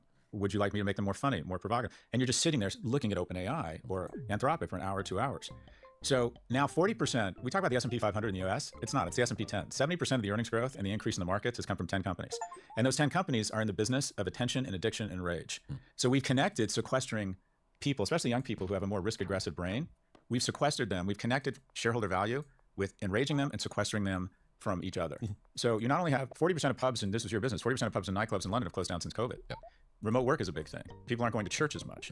So where do people come together, demonstrate excellence, and then they have the deepest pocketed companies with godlike technology trying to convince them, no, don't spend more time looking at someone's face and talking to them. Spend more time looking at a screen. Come talk to us. So I feel as if we're evolving a new species of asocial, asexual males. We're literally planning our own extinction. Well, think about this. Who does that leave room for? It leaves room for, yeah, sure, some guys that have got very holistic, integrated, emotionally attuned, like escape velocity from that. but it also leaves an awful lot of room for the residual psychopaths and sociopaths and narcissists and guys that blow through boundaries. So as you select out the cinnamon roll men who would have made great husbands if they'd just been given a bit of encouragement, what you're left with are kind of the Viking raiders that would have been useful at Lindisfarne in fucking 800 AD, but maybe a little bit less now. So just to be equal opportunity blamers, we're blaming technology, we're blaming corporations, society, men who blaming you, yeah. We've seduced them, or they've fallen victim to this notion they don't need to take risks. If you look at media online, basically, as far as I can tell, TikTok and Reels and the media have basically told women, one strike and you're out as a man. Celebrates, you are a beautiful, independent woman. You don't need that man. Walk right out on him. And let me just spoiler alert, we're deeply flawed. Very few of us are going to get it right. We're going to forget to open your door. We're going to maybe forget to order you the Uber. We're going to maybe not make eye contact with the waiter every time. And there's the basic zeitgeist of online is like constantly telling women to exit the relationship. That if he doesn't meet the following thing, everything is a red flag. And so it's sort of okay, media's telling men, don't be that guy, don't be a creep, come over here, online gaming and porn. And with women, you're queen and you deserve better. And the advice I give to men, I ask them very basic questions of men and dating. The first thing I say is, would you want to have sex with you, right? Do you take care of yourself? Do you work out? Do you know how to dress? And if you don't know how to dress, find a woman or a gay man who can dress you. Do you have a plan? You don't need to be a baller, but do you have a plan? Are you kind? Do you have a practice of being kind to people? Would you want to be with you? And the advice I give, and I don't push nearly as many young women, is what I call a second coffee. And that is, if there aren't sparks, I mean, if you don't like the guy or whatever, fine, I get it.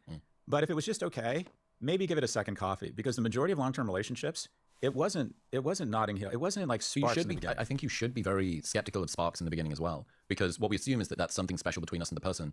What it is in reality is that person is sparky with everybody. Right. That person is just that's interesting, alluring, or they're bewitching, beguiling in this way. Yeah, and they just have something that exists. It's not, let me tell you, it is not predictive of a successful relationship. Yeah. Quote from The Guardian, where young women are encouraged to seek out positive role models for their own good, young men are frequently encouraged to seek out positive role models so that they treat women better.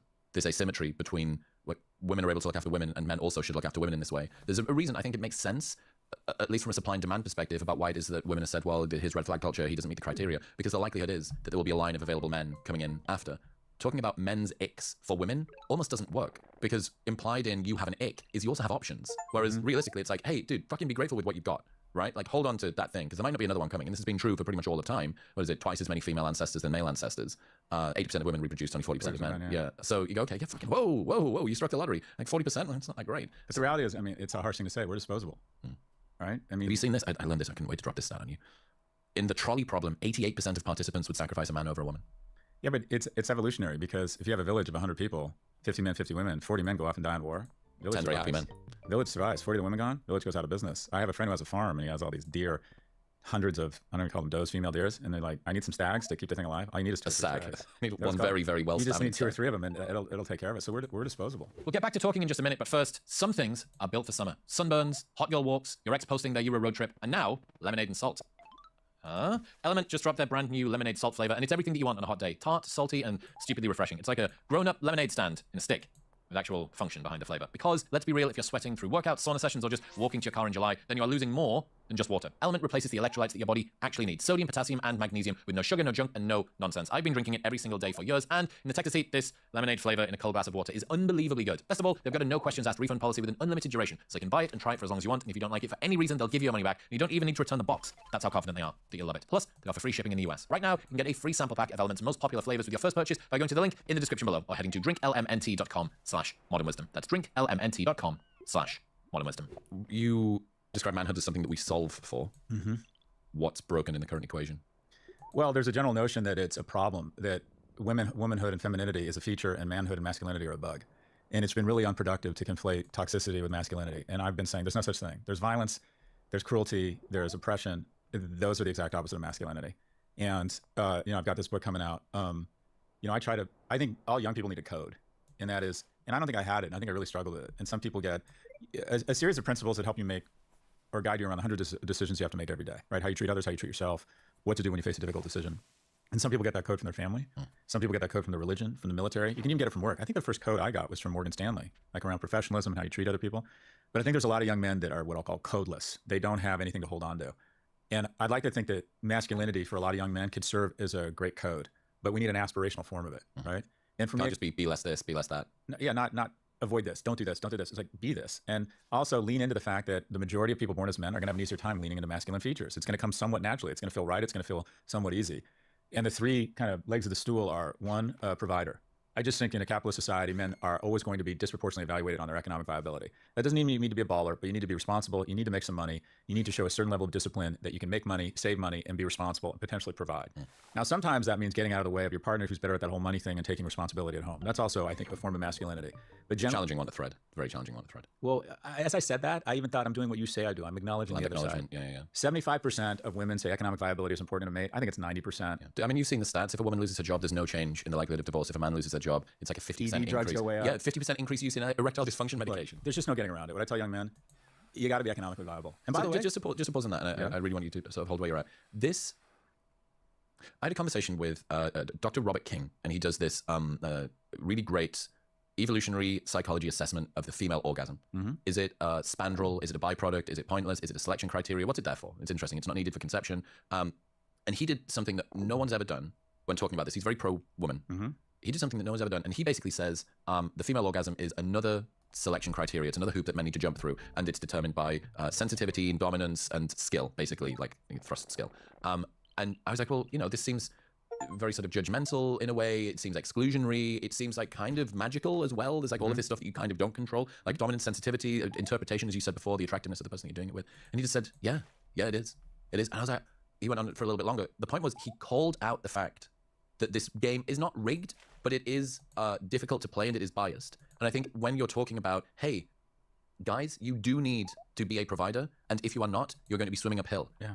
Just accepting that as a fact allows us to go, okay, allow me to play the game. What feels really unfair as a man is to hear, we don't need no man. I'm an independent woman. I can do this on my own. I'm going to be the breadwinner. And also, somehow, in order to square the circle, I seem to be selecting guys who are above and across from me. It's like, look, just call out the game for what it is. Call it out that what I really want is a masculine man. No, say it. Because if you say it, guys will go, all right, I know the game. As opposed to this weird, you want to have your cake and eat it too. You want to say it's not needed and then still select for it. I think for a lot of guys, it feels a little bit like being gaslit. It feels like reverse gaslighting. And that I think is important to say. If there is an imbalance, if it's like, yeah, guys, you're really going to have to work. You're going to have to work harder. Like the education system is more difficult for boys than it is for girls. We can just say it. We can just say that that's the case, as opposed to having to do this land acknowledgement neutralization stuff of like trying to get the pH balance back to like someplace that it isn't in all areas. And there's other shit that the pH balance can be off on that, and just calling that out too. It's like, hey, women, maternity leave, it's really gonna fucking suck. Like it's really gonna hurt. And if you're in America, it's gonna hurt even more. It's not good and unfair. We can just have that. Yeah, like I find comfort whenever I get into a discussion with someone and we're on different sides of an issue. I find comfort in data. We talk a lot about luxury items. Primarily, a luxury item is there to make you feel closer to God and more attractive to the opposite sex. That's what irrational margins translate to, making you feel closer to God or more attractive. The Veblen goods for God as well. So the new luxury item, hands down, is marriage. And that is, if you're a male in the upper quintile of income earning households your age, 3/4 of them will get married. If you're in the lowest quintile as a man, 1/4. So the new luxury item is marriage, is your selection set of mates. And the greatest innovation in history, I mean, the idea of the middle-class man having an opportunity to mate, that's a relatively new innovation in society. It used to be the top 10% of men had 80% of the mating opportunities. Back to your notion that 80% of women have reproduced and only 40% of men. The greatest innovation in history isn't the iPhone or GPS, it's the American middle class. And it started with 7 million men returned from World War II to America in uniform. They were fit, they had demonstrated heroics. Pensions. And then we stuffed a bunch of money in their pockets. The GI Bill, the National Highway Transportation Act. Basically, America had a monopoly on the global economy. The most productive nations in the world from a manufacturing standpoint, Germany and Japan, had been leveled. So if you wanted to buy a crane or fertilizer, you had to come to America. Come to daddy. So you had men who were fit, attractive, had money to buy a house, a car. Demonstrated competence. Demonstrated excellence. And what do you know? Women found them really attractive, and we had baby boom. We had a lot of mating. And I'd like to think that liberal policy said, okay, this prosperity is so wonderful, let's bring non-whites and women into the same prosperity. So that, in my view, was the greatest innovation in history. Now what do we have? We have a group of men who, quite frankly, are just not very attractive to women. And I think a lot of it is economic. Some of it is a lack of confidence, them going extremely online, being more prone to nationalistic and misogynistic content. But I think that's a function of them not having the same opportunities they used to. So the arrow of causation is going in the other direction. It's a downward spiral. But my thinking is, in addition to national service, if you consistently make it harder for a young man to be economically viable, and you have to acknowledge that that is still the primary consideration, regardless of what MSNBC or the New York Times or even some women are going to tell you, if a dude is not economically viable, his mating opportunities are scant. Did I ever tell you about what I wanted to do with the live audience? I was going to go on some show, some big American show, live audience thing, and I was going to talk about the tall girl problem. And I wanted to do a live experiment. I thought this would be really funny. It's a little bit manipulative, but I thought it would be really funny. So I wanted to get everybody in the audience, and I wanted to say, ladies in the audience, would you be able to put your hand up if you would be prepared to date a man who doesn't earn as much as you? And a lot of hands would go. Would you be prepared to date a man who isn't as educated as you? Hands would go. So much consumer dissonance there. Would you be prepared to date a man who is not as tall as you? Maybe some fewer hands would go up. and say, okay, can I get all of the women in the room to stand up for me, please, that are in a relationship? Actually, everybody, we can use your previous boyfriend as well, so everybody can stand up. Will you sit down if your last boyfriend earned more than you? Dunk, that's half the room. Do you sit down if your last boyfriend was more educated than you? Dunk. Okay, would you sit down if your last boyfriend was as tall or taller than you? Dunk. There's no one left in the room. Yeah. I'm aware that I've stacked 3 things on top and I did the other one individually. It's a bit manipulative. But you would show, okay, here is stated preferences and there are revealed preferences. And it's all well and good with MSNBC or the New York Times saying, oh, you know, like who says that you need to have traditional blah, blah, blah. It's all right. Tell me who you're dating. 3,000 years in. Tell me who you're dating. Yeah. What's your partner look like? Yeah. Oh, he's fucking 6'2" and built like a brick shithouse. Wears plaid shirts and hacks things on a weekend. Well, a lot of it too is the online dating world. It used to be people met others at work, through friends, through family, through school. Now the primary means of meeting people is online. And because you can't demonstrate excellence, it's not about smell, it's not about humor, it's not about body language. It's a little bit about persistence, but not, you know, the persistence can come across as harassment. It's come down to a couple things, very base things. Your ability to signal resources. I work at KKR, I went to MIT, and somehow my Rolex ended up in my profile picture. And height has become, use a term that I wouldn't use the term big naturals. The new big naturals for men is height, because it can be objectively expressed online. And women do you remember when Tinder did a April Fool's joke? Maybe it was Hinge. Did an April Fool's joke saying we're now allowing you to have filter for height. They brought it in. They brought in the height filter. Well, it's become the. And so people say that if a woman with a big chest walks into a room, something happens to the energy of the room, and the men are very focused on that woman. Supposedly the same now is true of tall men, because women raised in an online dating generation, one of the key criteria, or one of the things they all talk about, is height. And you've seen the TikToks of women, we want a guy who makes 6 figures in 6 feet. Okay, what is that, 2% of men? Darling, you're 5'3". You don't know the difference between 5'8" and 6'2". Yeah. So, I told you the story. This is where the tall girl problem came from. I have a friend whose sister is 6'1", and she saw this guy in the supermarket pushing a trolley, 6'4", strapping looking dude, like not too showy, just a nice, reliable, strong sort of guy, 6'1". She's like, wow, I could even wear heels with it. Apparently she turned a corner, he sort of went down this aisle, and she was going to follow him down the aisle. He went down this aisle and went and put his arm around a woman who was like 5'4". She was like, this fucking bitch. She's like, you could have had 5'6", you could have had 5'7", you could have had 5'8". You had to take the guy that was 6'4". That was for me. That was my market. You just dated like a foot and an inch higher than you, and you didn't need to. But yeah, you get that sort of capturing in that way. Anyway, you said provider is the first one. Provider. I just think a man needs a plan. A young man. I tell young men, assume you're going to need a plan that makes you potentially a viable provider for a family. Because whether a woman decides to have kids or not, I think she's hardwired to be predisposed to an opportunity where she could have kids. The second is protector. I think that it's important that men, you want to lean into your advantages. The male form, we celebrate. Women can produce bones, organs, and give birth. That's singular. It's incredible. And I do think we celebrate it. Men under the age of 30, their flexibility, their speed, their denser bone structure, their double twitch muscle, and then you pour over it this amazing substance called testosterone. Men, and you know, your example of this, I say jokingly, semi-jokingly, that any man under the age of 30 should be able to walk into any room and know if shit got real, they could kill and eat everybody or outrun them. You should be really strong and really fast. Like, as someone who just turned 60 and has been working out my whole life, I just marvel and miss that young, ripped, really strong, really fast dude. You could recover from workouts within hours and do it again. You know what? It just felt great to be able to bang out 25 strict pull-ups. It just felt fucking awesome to feel like if a fight broke out at a bar, I could step in between the two and have the physical presence to de-escalate. That made me feel really masculine. And if you think about the most masculine jobs in the world, cop, fireman, military, at the end of the day, what they do is they protect. And what I would tell young people is that, or people thinking about getting in a relationship and having a family, is the only time I've ever felt any real sense of peace. I struggle with more, and that is no matter how much money I have, no matter how many social opportunities I have to be in something fabulous. I just went to a conference that had like 7 of the 10 wealthiest people in the world and former prime ministers, and I. So sorry to hear that. Yeah, but in the middle, I'm like, how do I get to Allen and Company? I haven't been to that conference. It's never enough for me. I always want fucking more. And when I was single, I wanted. By Friday, I was like, how do I get to more fabulous brunches? How do I get to an environment with more interesting people? How do I get to date hotter women? The next member's How to just club. like. The only time I have ever felt sated like this is enough is occasionally I come home and my kids are asleep and they're safe, in a wonderful home, my partner is happy, and everything is safe, and I feel like I'm protecting.